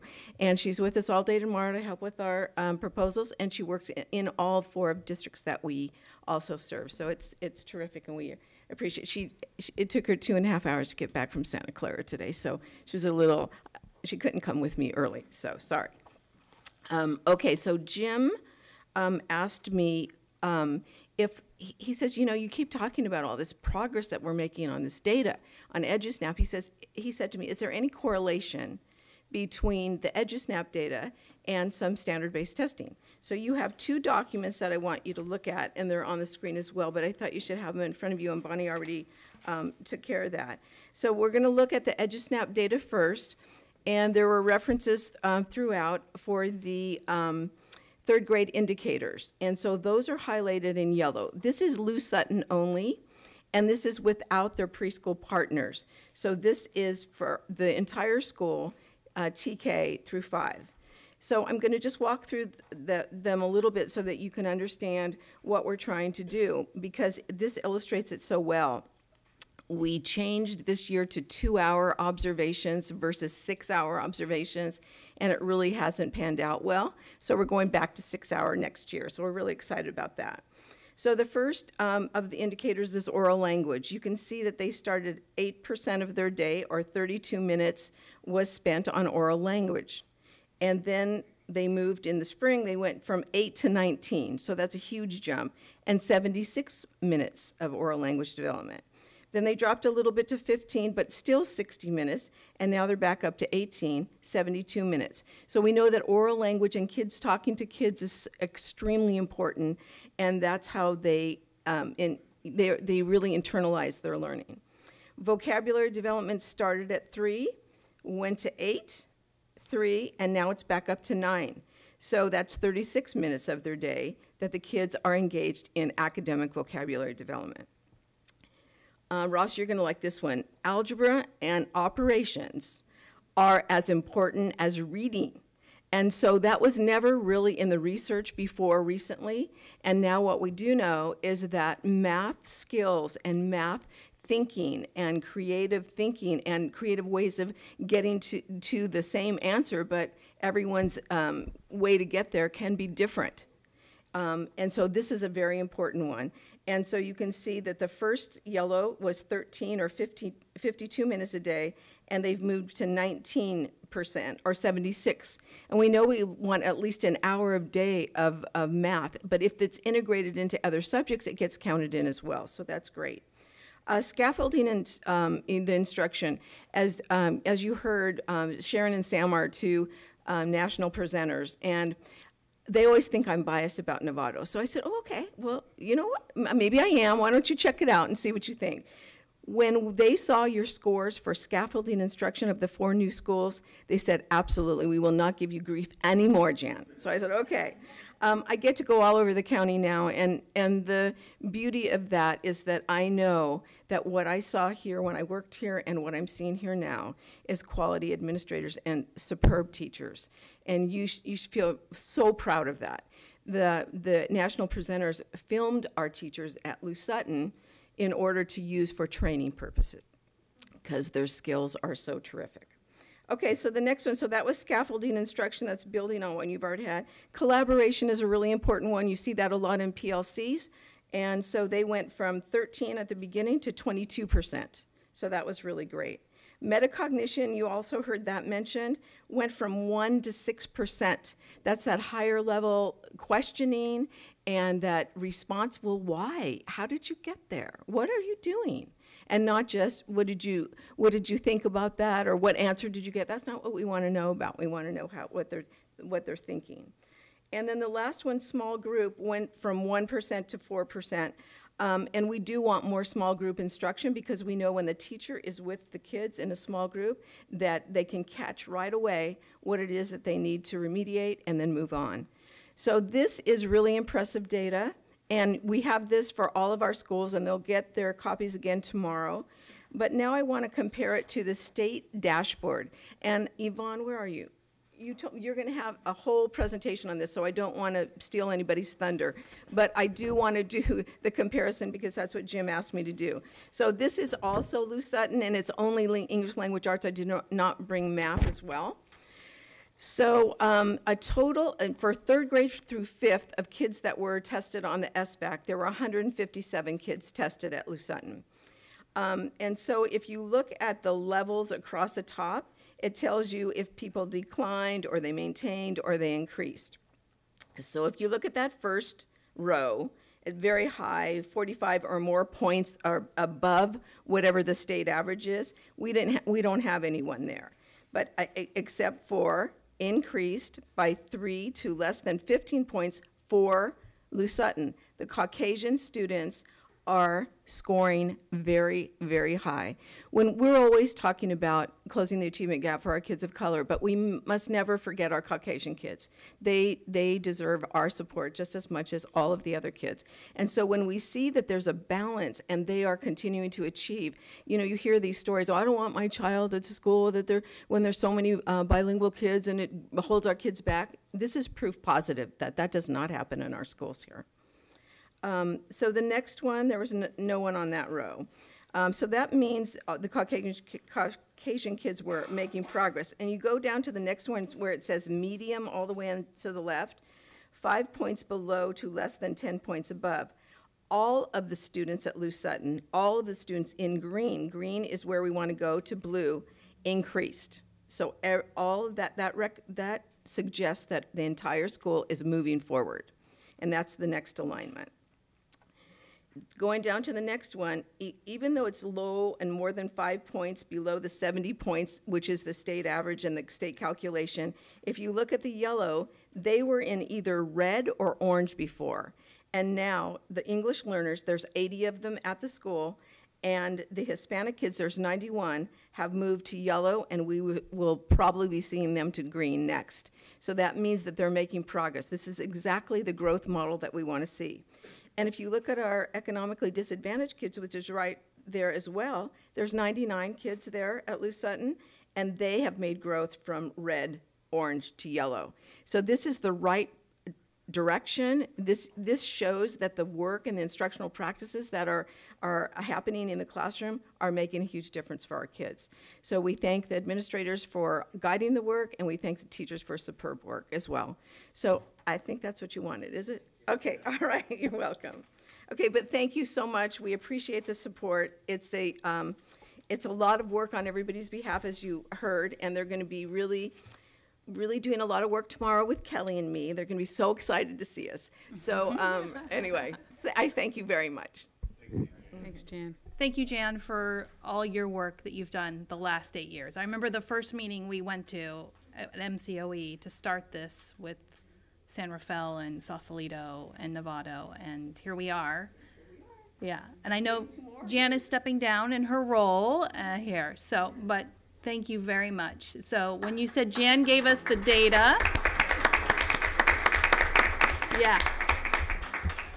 So when everybody said Jan gave us this and Jan gave us that, Jan's not going to be able to do that anymore.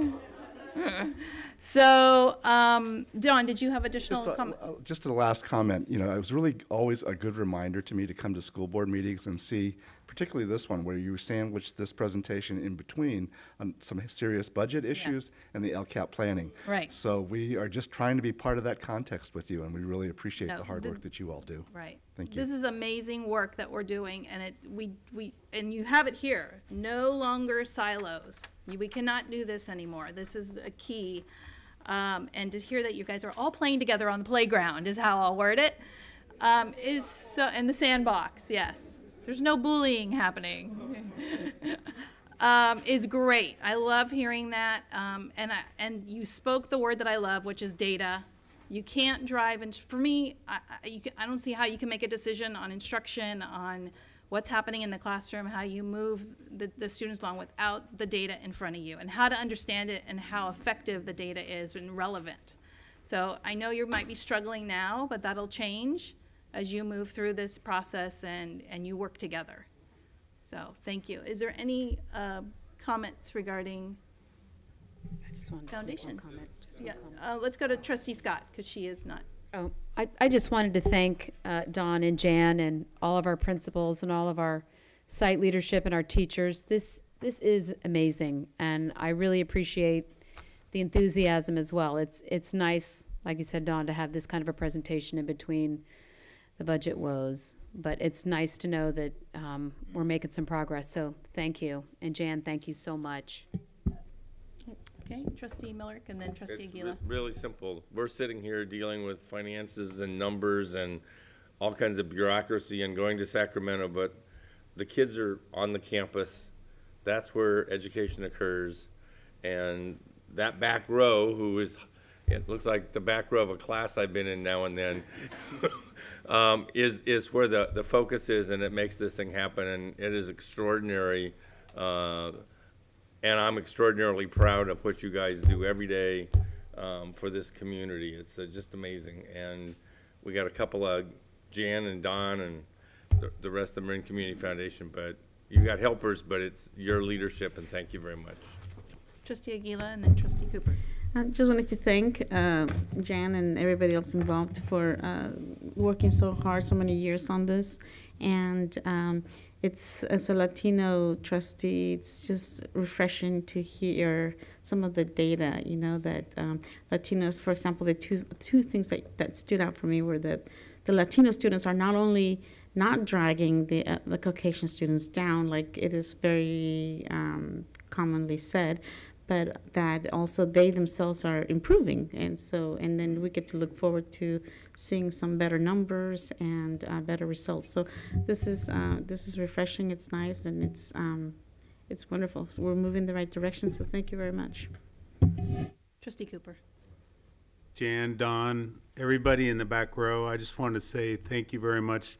That's all I need to say. You guys are fantastic. I can't believe, whenever you come here, it's so exciting, and Don and Jan, the data, and we're going to, all the financial issues that we're hearing about and know about, this is all what makes it good and worthwhile. So that's why we're here. Thank you. Trustee Nell. Okay, Trustee Nell. Try not to be too redundant, but essentially I want to thank the Marin Community Foundation and Don Jen for helping us evolve. And like many philanthropists, what they want us to do is adopt this as a culture of our own and make it part of our own budget and our own resources and have it be what we do. So I hope that we'll be able to continue resourcing and funding and giving you guys the people and the dollars you need to succeed. And the reason is, and I'm a huge fan of this, I've been active since the beginning, and again, very appreciative of the Marin Community Foundation and the early studies they did when they identified pre-K as start at the beginning. What so logical. I'm just enthralled. I just really want to congratulate you guys. Do all the work. It's amazing. We just sit up here and nod our heads a lot. I know you think that's going on, but that's not true. We really want you to succeed, and we're trying to find ways to help you. And I really hope, I'm just really glad this is gaining traction, and I'm glad that we were able to expand, and I hope that we'll be able to continue as much as possible. And finally, I'm just going to say, Jan, I keep looking in the fine print where it says you can't retire or you can't quit, because I really don't know what we're going to do without you on this particular program, but I guess we'll have to find a way, but maybe you can have you drop in or, you know, help out every once in a while, because you've been so instrumental in the success countywide and especially here in Novato. So thank you very much. Appreciate it. Hope to see you soon. Nicely said, Derek. Superintendent Hogaboom.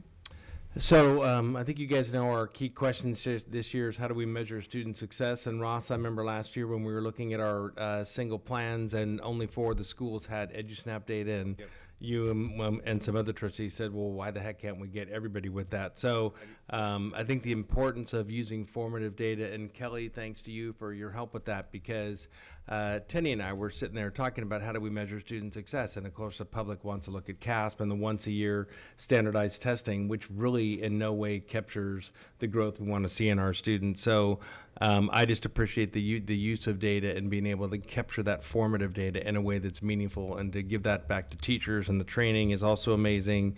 I think it was yesterday, Nancy Dome was over at Olive training teachers and teams from our 4 new schools. Nancy is amazing, and the cultural competency work and the critical race theory is really going to make a big difference for our kids and our students and how we relate to them. So thanks for all that. And then finally, thanks to Bonnie, because there's no way we could have expanded this to all of our schools, because we don't have all the resources. As they said, we need some more help with some facilitators, but Bonnie's ability 3 days a week to come and help spread the word and help our new schools get going. We couldn't have done this without that. And if the Marin Community Foundation hadn't been able to come up with that funding, that we wouldn't been able to do that. So we really appreciate that. Jen and Bonnie have been working as a great team over at Lou Sutton, and you guys have done a seamless job of co-principaling this year. And really it's our principals who have made all this happen. So again, to go from where we were with just 4, it didn't make any sense. And so just really thrilled that it's working for all of our schools. So thanks. All right, thank you, Vaughn, and everybody for being here. Great presentation. I mean, one of the best. So we really enjoyed it.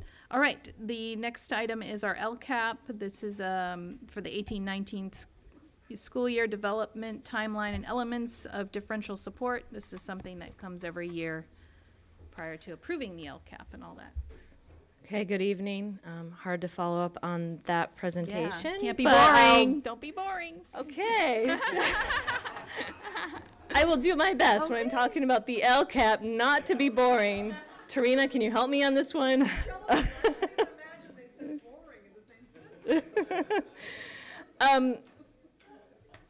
So really today is just to launch the timeline for our stakeholder outreach around the LCAP development process.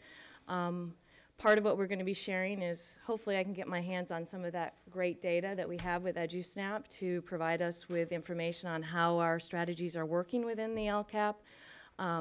We'll also be taking a look at the California dashboard. We're going to be doing a workshop in March to get an idea of how well are we meeting the needs of all of our students, particularly the ones targeted with the supplemental funds. One of the major ways that we do stakeholder outreach and getting input is through our district advisory committee, and that's been going on for 3 years. So we have an all-day meeting in March that will start to look at the California dashboard, our goals and strategies, how well we've been implementing some of the things in there, some of the work of the P5 implementation for the other 4 schools is included in there, EPIC education, that type of thing. So we'll take a look on how well those strategies are working and where do we need to make some shifts to make sure that we are closing the achievement gap. Some of the highlights for things that we're thinking about to do different types of outreach, just so we can start to think about who else has some ideas and different perspectives on how we can support our students. One of the major ones is that Youth Truth Survey. So that's going to provide us with information from our students, staff, as well as the community and parents, specifically comparing the data to, countrywide on how we compare to other districts. And we're also going to present to the City Council. Leslie had that as an idea, that maybe that's a way to get, there may be parents that are going there that aren't ever coming to a school board meeting that we could start outreaching, and also just to inform them about the LCAP and what that means for a school district. And then one thing that's not on the timeline that was in your packet is we are going to meet with the student advocacy group. So obviously one of our groups that we want to reach out to are our students. We do have students that sit on DAC, which include many of our student board members here, but we'll also go to the student advocacy groups in February. The other thing that we look at in this process kind of mid-year is we launched this timeline for input and reaching out to our stakeholders to see what they think and share our mid-year progress. So in, I think, a couple of weeks, we'll be back with the goals and strategies, and that will include kind of how we're making progress, either the data associated with it or where we're in progress with some of those things. The other thing that I just wanted to highlight at this point in time with kind of launching it is that we're really pleased to be a pilot district with the Marin County Office of Education and California Collaborative for Educational Excellence. What this means is that we get some differentiated support, and I think what I'm hearing that is that we're going to figure that out together with MCOE and what exactly it looks like, but it will include some major components. What we'll work with them to identify different strategies we haven't thought about to close that achievement gap, and that includes best practices that they're able to glean from across the state on districts that are doing this well. What are some districts doing that really are beginning to close that opportunity gap? And I think to Jan's point, without compromising the great success of all of our students. So we have successful students that are from privileged backgrounds, and we want to continue to support them. So it's not, in compromising any of that type of thing, but what are some of the other districts doing?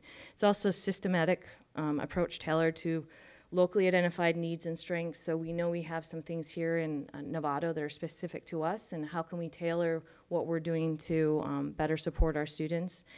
And then how do we better engage people in the decision-making process, and how do we utilize some of the input that we get from stakeholders to provide a transparent process around the LCAP? And like I said, in about a month, we'll be back with the California dashboard to do a workshop, and what that looks like district-wide. We'll dig deeper into some of the schools. It was a nice preview that Jan gave you in terms of the color coding that goes with it. What I think we'll also try to pair that with is, what does that data mean? Because it is very much summative. What are we using in order to give us some formative information on how our kids are doing? Because that's also something we struggle with, and it's really, amazing to hear about what the elementary schools are doing in order to do that.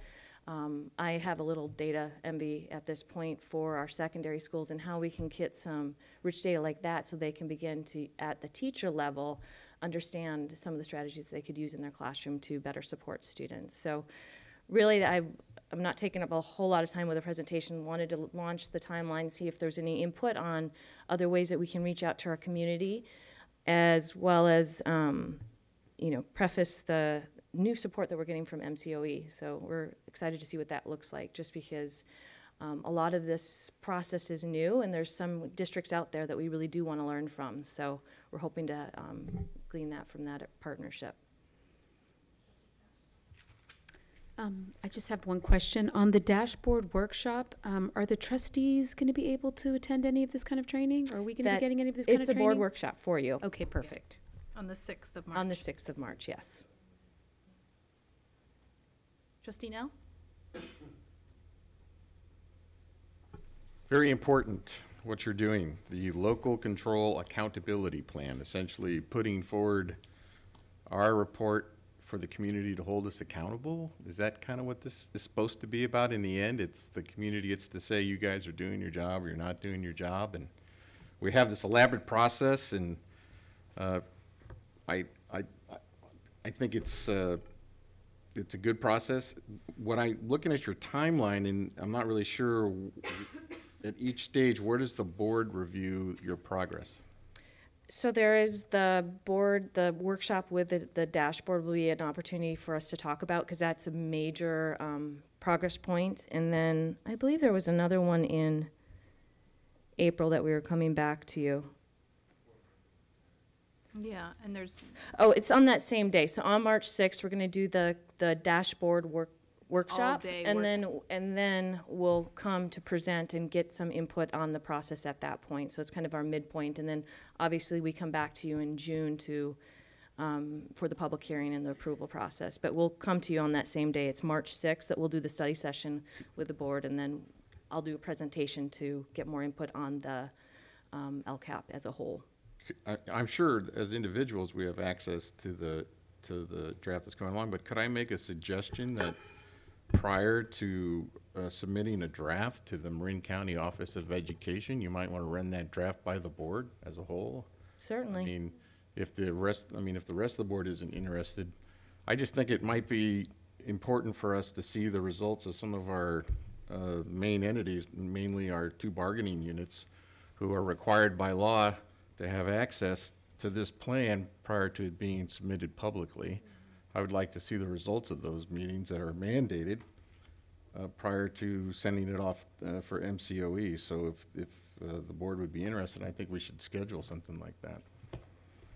yeah, and I thought there was at one time a review and then, but maybe it's the public hearing? Generally, yeah. But I certainly can share. Wants it prior to that. And Yeah. I understand that, so. Yeah, you know, it can be in any form that works for you and your staff. I don't want to overburden you, but I just would like to see the results of the 2 meetings with our bargaining units prior to essentially taking it to the upper authority, lack of a better term, for analysis as well. Of course, we're going to obviously see it when they send it back, but I think I would like to see us more involved, you guys. I mean, I would rather have I would have every board meeting, we should have some sort of update on the status of this, how it's coming together, what the results have been. This is new for everybody, and you mentioned how you want to learn from other districts. Nobody wants to reinvent the wheel, right? So that's very important. I really appreciate you making that effort. But I think we need, I just would like to see board on here more often, and I'll do my best to work with you depending on what's comes forward. But essentially, if I'm going to I have a fiduciary accountability to the citizens of Novato and the school district, and this is the plan that we're putting together, that they're going to hold us, that we're saying hold us accountable to these things. I want to be part of that process. So We have the district advisory. Maybe some suggestions or some input to this timeline could be brought forward or sent to Edward, involves us a little more. It's interesting, we've been doing this for the last 3 years, and this has been the process the 3 years. And so I just find it interesting that now you're like, okay, I need to have so we're on district advisory, so we do see it but not the whole board sees it. Yeah. For public, yeah. Let's see what we need to say at this meeting about these plans. Okay. Yeah, Debbie, if we're sending stuff to our regulatory bodies and governments, then it should go through this board. I'm just trying to, historically, this is not the first time we've been this timeline, and so you get it now. right, you get it wrong a couple of times, then you get it right. Oh, I don't get things wrong. According to my Indigo assessment, I don't do. Oh, wow.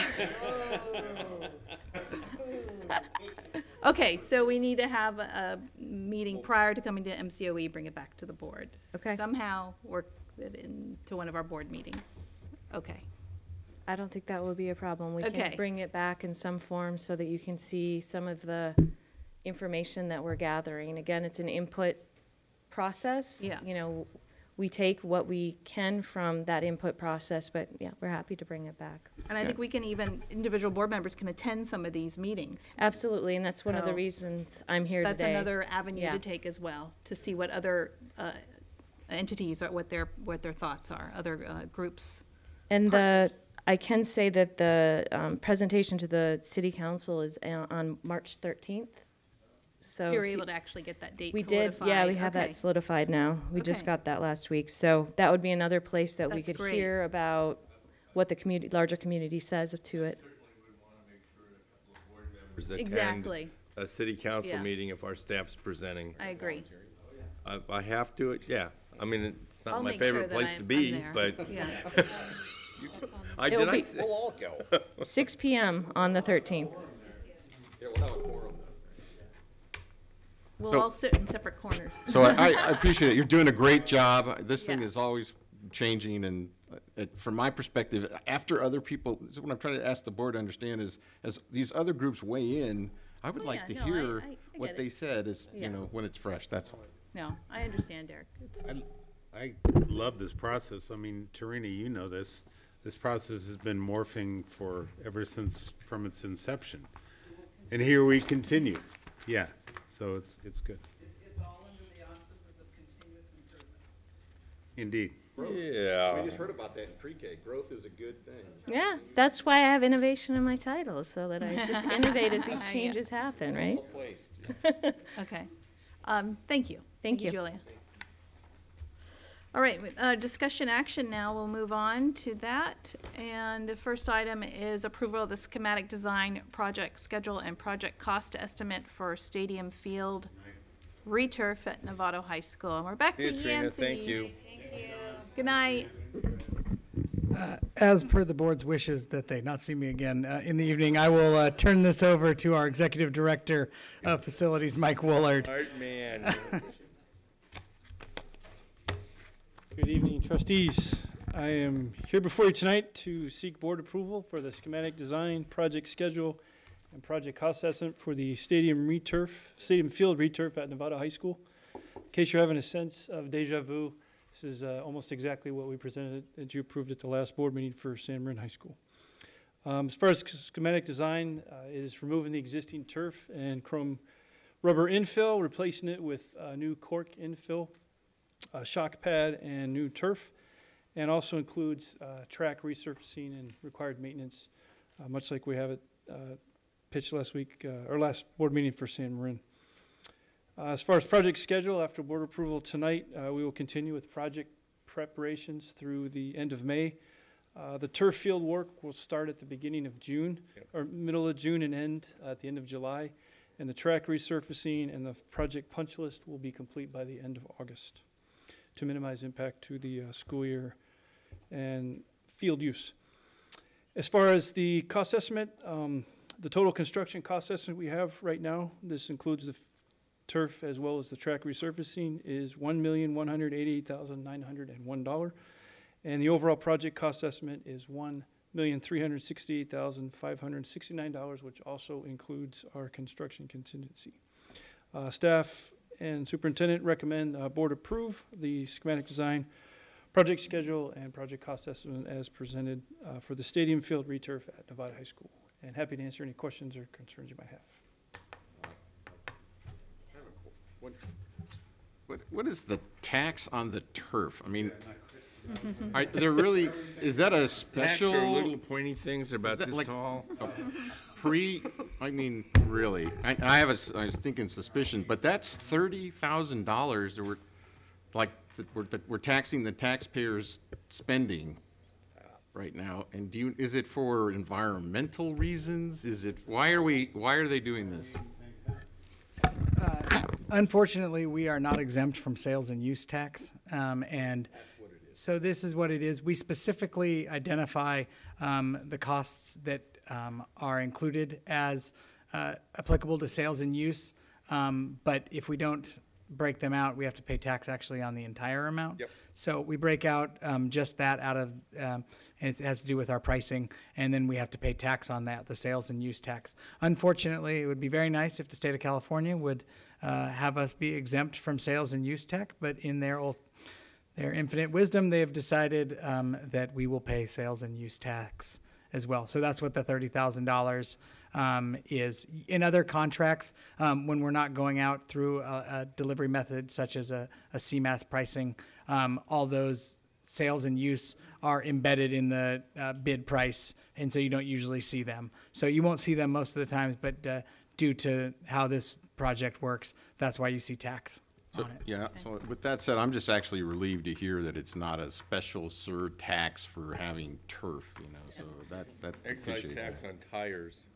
Then I just wanted to, do we have soccer lines on these fields? Because maybe I'm not reading it, but it's only lacrosse and football lines are being added and. Yes, it should have a full soccer field. We are doing a slight modification from current line markings to match lacrosse and soccer dimensions to be the same in accordance with CIF guidance. So trying to save a little bit of money by not having so many different lines sewn into the carpet. So soccer won't, I'm just want to know, I'm not Yes, judging, I just want to, so soccer paint lines are not on there now, and they're not going to be on the new one. I will double check, but it might be included in another line item. Oh, it might be included, okay. All right, thanks. Trustee Mack? So a couple questions about that part, but another thing. So I know the current alignment or current configuration, there are soccer lines out there. So you got a goal line, you got a center circle and all that, but there's no lacrosse lines because when they go out there, they have to paint their own lines in front of the goal with all that, the weird triangle creases, and all that. Correct. The creases are not painted because they're different in girls. I'm learning this as well. Girls and boys lacrosse are different crease lines, but there's dots and small lines for where the goals go, and then the general field markings are there, but not some of the specific So ones. that's going to be the case of the new one? Correct. Right, so Same we as still have the to paint in creases for boys and girls. The only change we're really making is we're shortening the soccer and lacrosse field from the 120 yards it is now, which is the full length of a football field, including end zones, to move them 10 yards closer in so that the soccer goal is not right under the goalpost, which has caused some issues and challenges, and we're further away from the safety net we just installed. Well, it'll still be regulation then? Yes, it is within CIF. Oh, so currently we're bigger than regulation? Well, it's interesting, soccer and lacrosse have a range of width and length. So we've double checked and worked with high schools. And all right. Then my two questions that I had before I heard Derek say that. One, I just noticed the square footage for one is different than the other. I mean, it is. What, 7,000 square feet? What's that about? Interesting. Basically, there's slightly different designs the way the track is used and the way it's combined with the field. Okay. For instance, the pole vault pit for Novato High is to the side off the track. True. It's part of the track at San Marin, so that rubber takes up more rubber, turf than less we have, turf. more turf at Novato. So little nuances like that are the difference.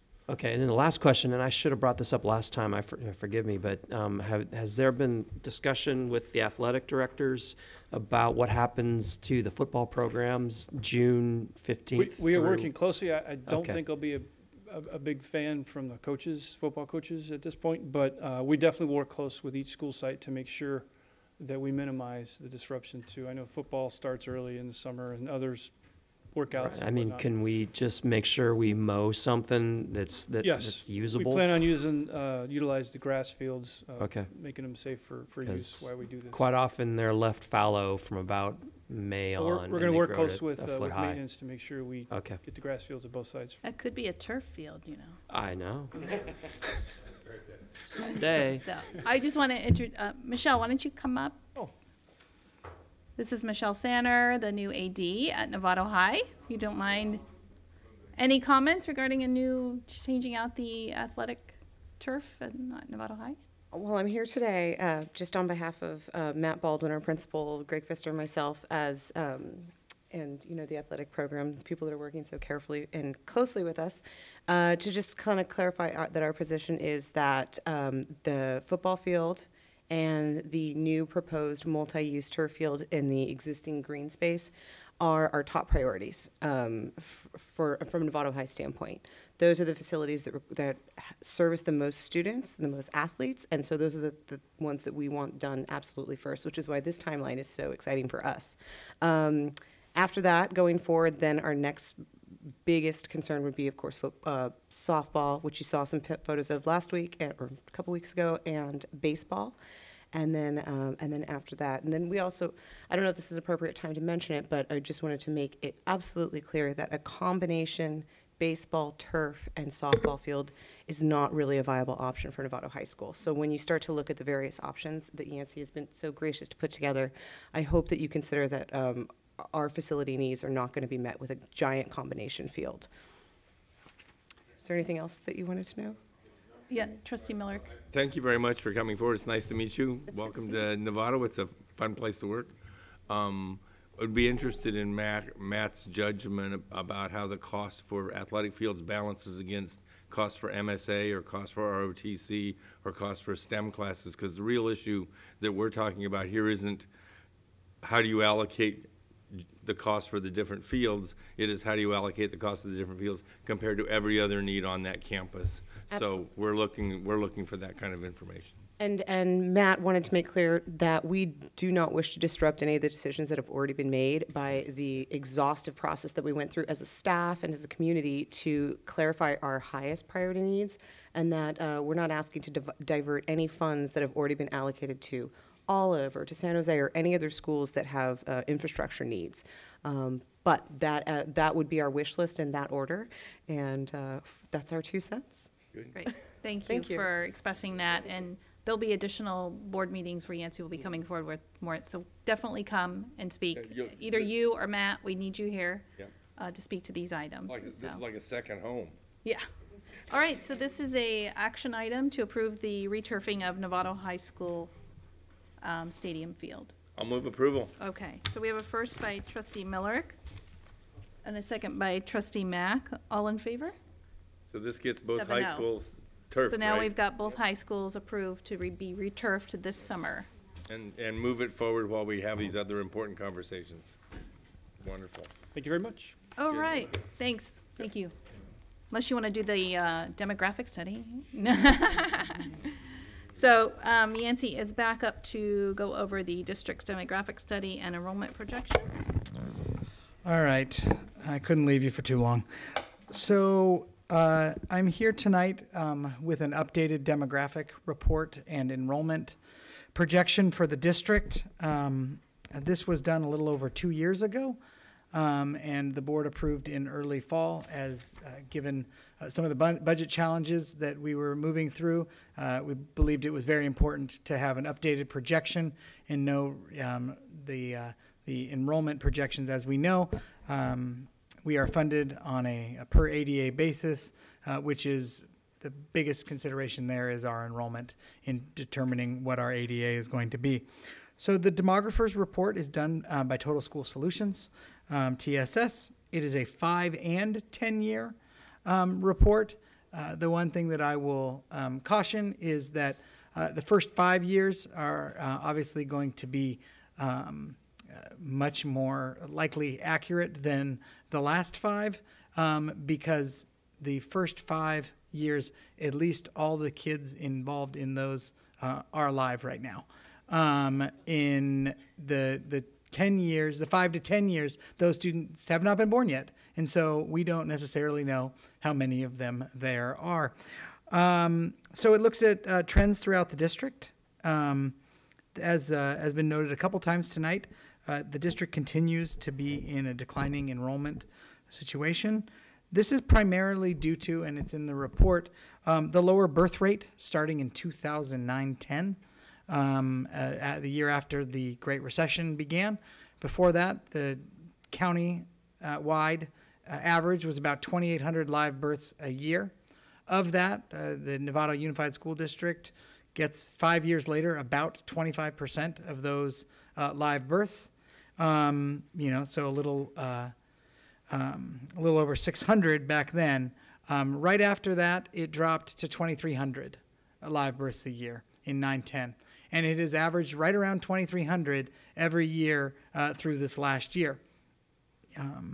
So obviously, given the lower birth rate, our percentage of our students 5 years later has stayed relatively stable at about that 25%, a little under that 25%. And so about a 500 person class coming in the last 4 or 5 years into the system. They also look at cohort movement. And when I say cohort movement, that is how many of our kindergartens end up in our first grade? How many of our fifth graders end up in sixth grade? And this isn't looking at exact kid, is this kid coming to the next grade? It says if you have 500 fourth graders, how many fifth graders are you having on average? This district actually has been incredibly stable in its cohort movement over the years, a plus or minus a few students at every grade level. The only exception to that is in ninth grade, and that is actually a significant increase of about 60 to 70 students a year. And that is primarily driven by our inter-district transfers into our MSA, STEM, biotech, and other programs that we have. So just to kind of put things into perspective, our senior class right now is 660 students. Our kindergarten class over the last 5 years has averaged right around 500 students. And so just on the natural, we have a net 160 student loss just in that. That is a little bit offset by that cohort movement that we looked at in going into 9th grade. So roughly about 100 students a year, or a little over 1% declining enrollment each year. I think it's important to note that we have what business people like to call a bubble going through the school district right now. That bubble of additional students is at the middle school and high school. It has primarily finished going through, starting next year, the elementary school. Elementary enrollment has decreased as of 2017-18, has decreased by 500 students over the last 5 years. To put that into perspective, that is larger than our largest K-5 population at any one of our elementary schools. Over the next 7 years, that bubble going through the middle school and high school will be moving out. And by natural, just by the natural progression of those students. And our projections show the school district declining in enrollment by about 500 students over the next 5 years. And almost entirely at the middle school and high school level. Projections continue to decline, but at a slower rate after the 5-year window. That's primarily due to the county of Marin lowering their expected birth rate. So our birth rate in the future is projected at the county of Marin's projection, which has dropped down from 2,300 live births to approximately 2,100 live births. I think it's important to note, though, those students, those kids have not been born yet. We do not know what those are. So those are using the best projections that we have right now. But those are the numbers that we're really going to have to look at as the next few years come, as well as what percentage of the live births in the county that we are getting over the next 5 years of the ones that have been born within that period. All right. With that, the report was attached, and I'm happy to answer any questions from the board. Trustee Cooper? Thanks, Yancy. So is this next step with this, it's a great tool. Are you going to share this then with the Budget Advisory Committee, or have you already, or you probably haven't? So mea culpa here, and I apologized to President Butler that, but I did share it with the committee at the last meeting. I noted that it was in draft form and not approved by the Board of Trustees yet, but I did think it was an important piece of information for the Budget Advisory Committee to look like, even in an unapproved form. And it did not change since the format that is here for approval. So yes, they have seen it, and they do understand some of the impacts of that. That's going to be a great tool for them. Yeah. And just by the way, according to her Indigo study, she's always right. So there you go. No. Okay. Trustee Miller. So we're going to drop basically the equivalent of a whole elementary school, 500 kids over the next 8 years, you think? 5 years. Over 5 years. So we've had conversations about closing schools before because we thought maybe we could be more efficient.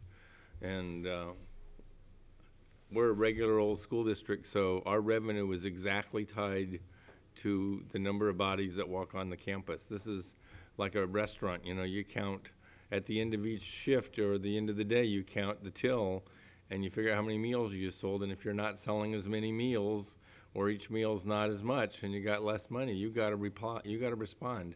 Any business owner has to run their business based on the revenue stream that's coming. So we are going to be making some hard decisions. And if the Budget Advisory Committee can help us and make some, you know, reflect on some of the alternatives, but we got hard choices. Because we're already 3% in the hole, and you're projecting, you know, you can do the multiplication and figure it out, but we got a problem that we cannot walk away from. So thank you very much for doing this. I'm glad we have the study. It gives us hard, real numbers. So now we just have to use them to make best decisions.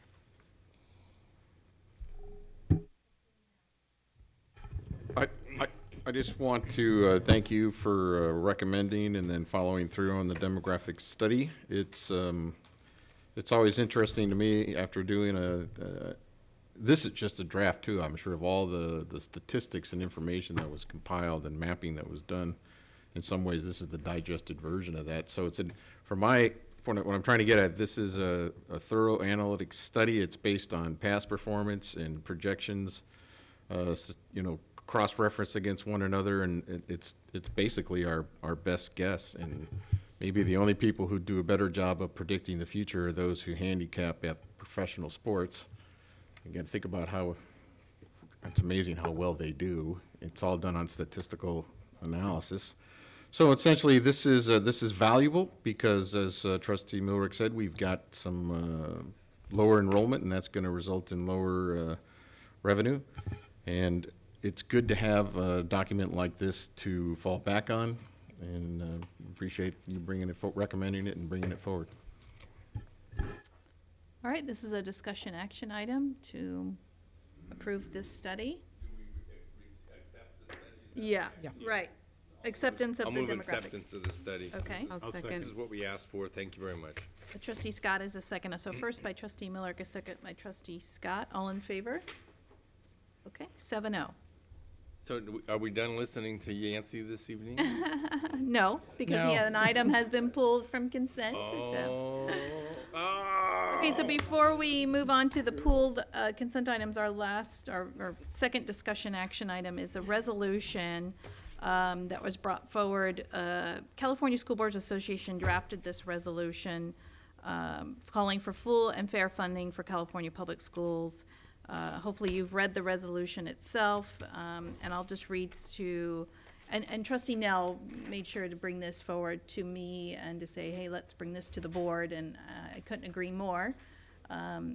So the resolution highlights the threat that underinvestment in schools poses to our communities and calls on the state to meet its responsibilities to today's students and to California's future. As part of its ongoing work to ensure that all students benefit from the resources needed for a high-quality education, the California School Boards Association is calling on the legislature to raise school funding to the national average by 2020 and to the average of the top 10 states of 2025. So it was reiterated tonight already that, you know, we rank 45th percentage nationally in the percentage of taxable income spent on education, 41st in per pupil. You know, we continue to rank in the bottom percentile. So, Trustee Nell, do you want to add anything further on this, since you were part of the getting this to the board? No, I think you've covered it. It's just something that I think the board should make a statement, and right. Yeah. I'm glad that everyone is agreed to have it presented here and decide whether to or not to take action. All right. Any questions? Okay. So we would like to move this if possible. We need a motion. So I will move right. Passage of resolution number 12 for 2017-18. All right. And second by Trustee Mack. So first by Trustee Nell, a second by Trustee Mack. All in favor to recommend the adoption of this resolution? 7-0. Okay. Thank you very much. And to move to our consent items, the first one is 15H, which is going to be the Integrated Pest Management Policy. This is the AR of that policy. And Trustee Aguila did pull this item, so I will turn it over to you. Thank you. Just wanted to thank Jancy for the past changes that were made from last time we met. Wanted to just add, for more clarity and transparency, I would like to add on page 3, number 1, right after the first, the right here, page 3, right after the sentence that says that we will name each of the pesticide product expected to be applied in the upcoming year and the active ingredients in it. I believe that we could still be more clear and more transparent, and so there's lots of questions, but you know, does a product use have documented known toxic substances, carcinogens and contents? And so I'd like to add, including its environmental protection agency, the EPA, carcinogenicity assessment from the PCS-ICIS database. So basically just to say that we can just add that sentence. I worked with Trustee Aguila on this, and I worked with Mark Silva, and we believe this is the best way to give our community additional information, which is coming from the EPA's database of chemicals, and we will note there the level of potential carcinogens in those, and it just ranks them for A, B, C, D, E, and so we will note the active ingredient and where it fits on that scale, and then it'll be a little easier for the community members to look at that. But we felt it was important that we were using an outside agency, an independent outside agency, so that the school district was not the decider of what level of safety another outside agency who is more qualified to determine that is that. So that is something that we feel that we can do. It's doable. Okay. It's for protection and also, you know, just to stress health and safety first. Okay. Any comments? Yancy seems to be okay with adding that to the policy. Trustee Nell? Yeah, that's what Yancy just said. So he was. I just want to make sure. So the motion or the recommendation is to add a URL to, is that? I think I heard you say you weren't in favor, that you wanted to go with the EPA site. Yeah, we will be, the wording that Trustee Aguila noted would be from the IRIS database from the EPA's website. Okay, so now, all right, so it is both the same thing. That's, when she said it, I heard one thing. When you said it, I heard another thing. So it is the same thing. Mm-hmm. Yes. Okay. All right, so. Do I make a motion? Good, we can move on this item, yes? I'll make a motion to add, including its environmental protection agency, so it's the EPA, carcinogenicity assessment from the PCS and ICIS database. And we may want to include the database address. I need specific language. I don't need, and maybe we want to add this. So Maria, what is the language you're proposing? Okay. And next time I would appreciate it if we had something in writing to look at instead of words that we're hearing. So PCS stands for Permit Compliance System. And ICIS stands for Integrated Compliance Information System. Would you prefer to have it come back again? I'm fine now if she's, okay. If she has exact language that yeah. Yancey's agreed to, let's get this done, but next time, let's make sure we do this kind of editing and writing. Okay. Thank you, Trustee Miller. All right, so we have a first by Trustee Aguila. I'll second. A second by Trustee Mack. All in favor to make this a third and final reading of the Integrated Pest Management Policy, okay? 7-0. All right, the last item that was pulled on consent, and you're good, Yancy, right? Yes. Okay. Don't go anywhere. Let's do that. Okay, hold on to that for a minute. Hold on.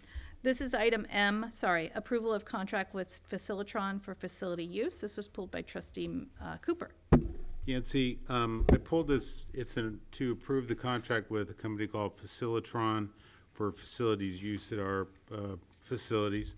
And I just thought in the interest of transparency that we go through and review a little bit what's in it and what we're actually approving and the benefits. It looks like there's two different options, payment options. One is a percentage, one is a fee based on some parameters. So if you could, I think it'd be smart to go through that.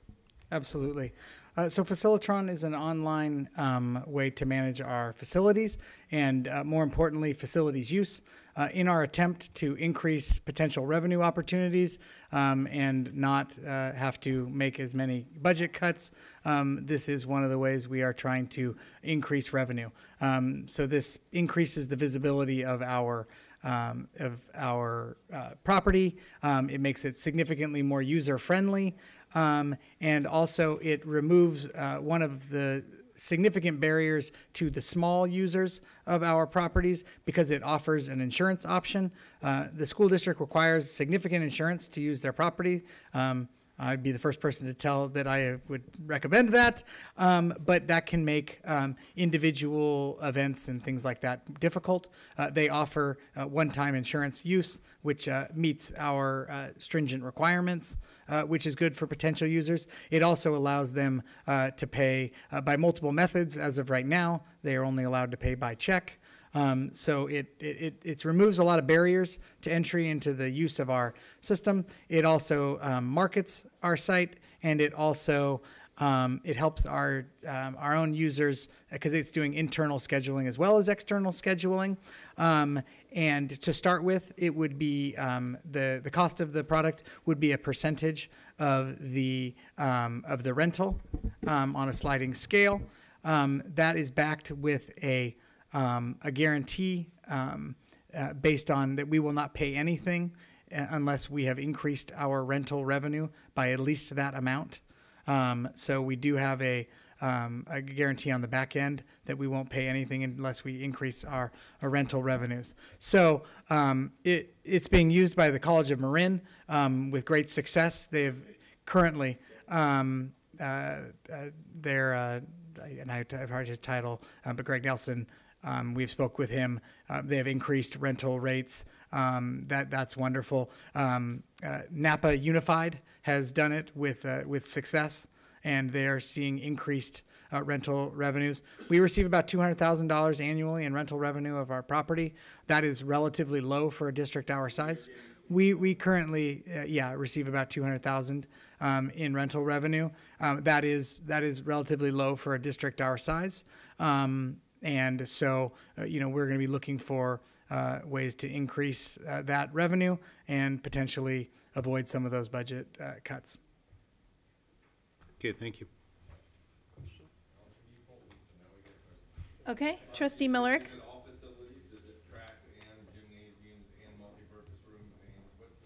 Yes, it's all of our facilities with the exception of the Hamilton Gym. Because of our agreement with the city, they do the planning on that outside of the school day. But the Hamilton Gym is on the site. It just is, it has a link to the city where you do the rental with them. Trustee Millerick and then Trustee Mack. I mean, no. I got it wrong. They look alike.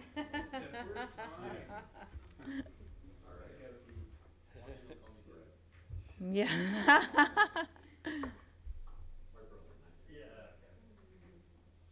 Did you have anything, Trustee No? Okay, so you know what? It's a good thing. I support it. We're gonna all move ahead. I think we can deal with my concerns offline. Okay. Trustee Mack. I'm glad you pulled this. I think it's a great system. I'm glad we're doing it. I do believe that there is potential revenue out there that's kind of slipping through the cracks. This can help. Two questions. One, I see options 1, 2, and 3 for commissions. Have we settled on which option we want? Or are we going to kind of mix it up, or on the so at first, we will use the first option in which we pay because we are given that guarantee of that you can't get the guarantee if someone else is paying. The second is that I believe that the facilities use policy and the facilities use rates will likely come back in the next year. It's been about 7 or 8 years since we've reviewed those rates in that policy.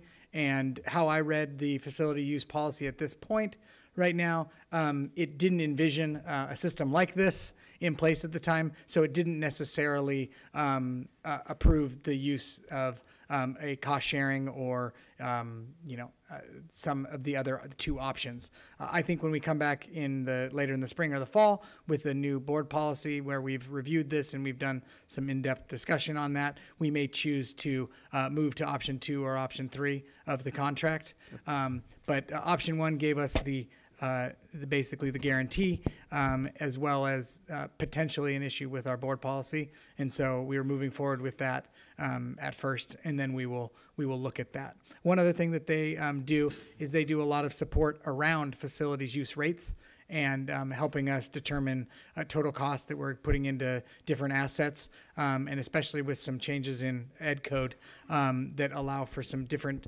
expenditures that had not been allowed before into your calculations of rental rates. It'll be really good to have a partner that has a lot of good information for us, and hopefully, again, we can at least be making decisions with really good informations around what rates that we want to be charging for our facilities. Okay.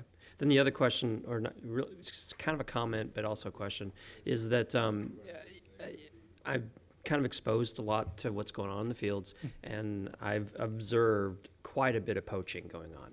So travel teams, a coach, a trainer comes up and shows up, and sometimes they try to squeeze our legitimate high school teams off the field.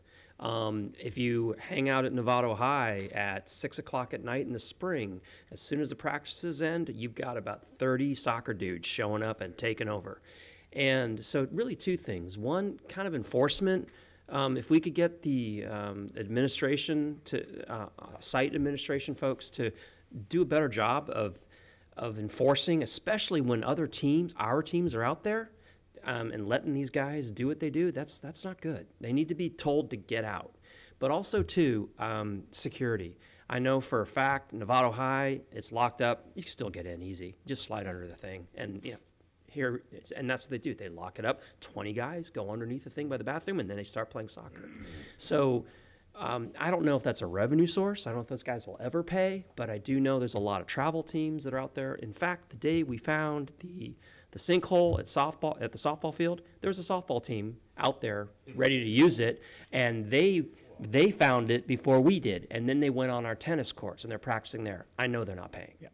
As an example. So one of the things that I do think this will, like I noted earlier, it's a great use for internal and external, and so when those facilities are available, hopefully they will be rented to another user, whereas right now our systems may not be the tightest around, when exactly the sports teams need to use different facilities and things like this. This helps to make it a lot easier. So potentially we could be renting it out and poachers would be trying to poach it from the real renters. The second thing is this hopefully solves time around the paperwork and a lot of the other stuff that goes through this. And we have a supervisor that also a custodial supervisor, but also he's our facilities use supervisor that will hopefully free up his time to be able to do more of those kind of things about going over to our facilities, making sure that people are using it only when they should be using it, and if they're poaching, allowing that. So I think this has potential other benefits to help some of those. But I agree with you; those are concerns of mine. Those are the potential revenue sources that are going, and it's punishing the people who are paying the fair amount exactly. by doing that. And all I would ask is that the district in general take that whole issue seriously about managing the poachers off of our fields and securing them as best we can. I know it's impossible, like a softball field, but anyway, thank you. Debbie, may I?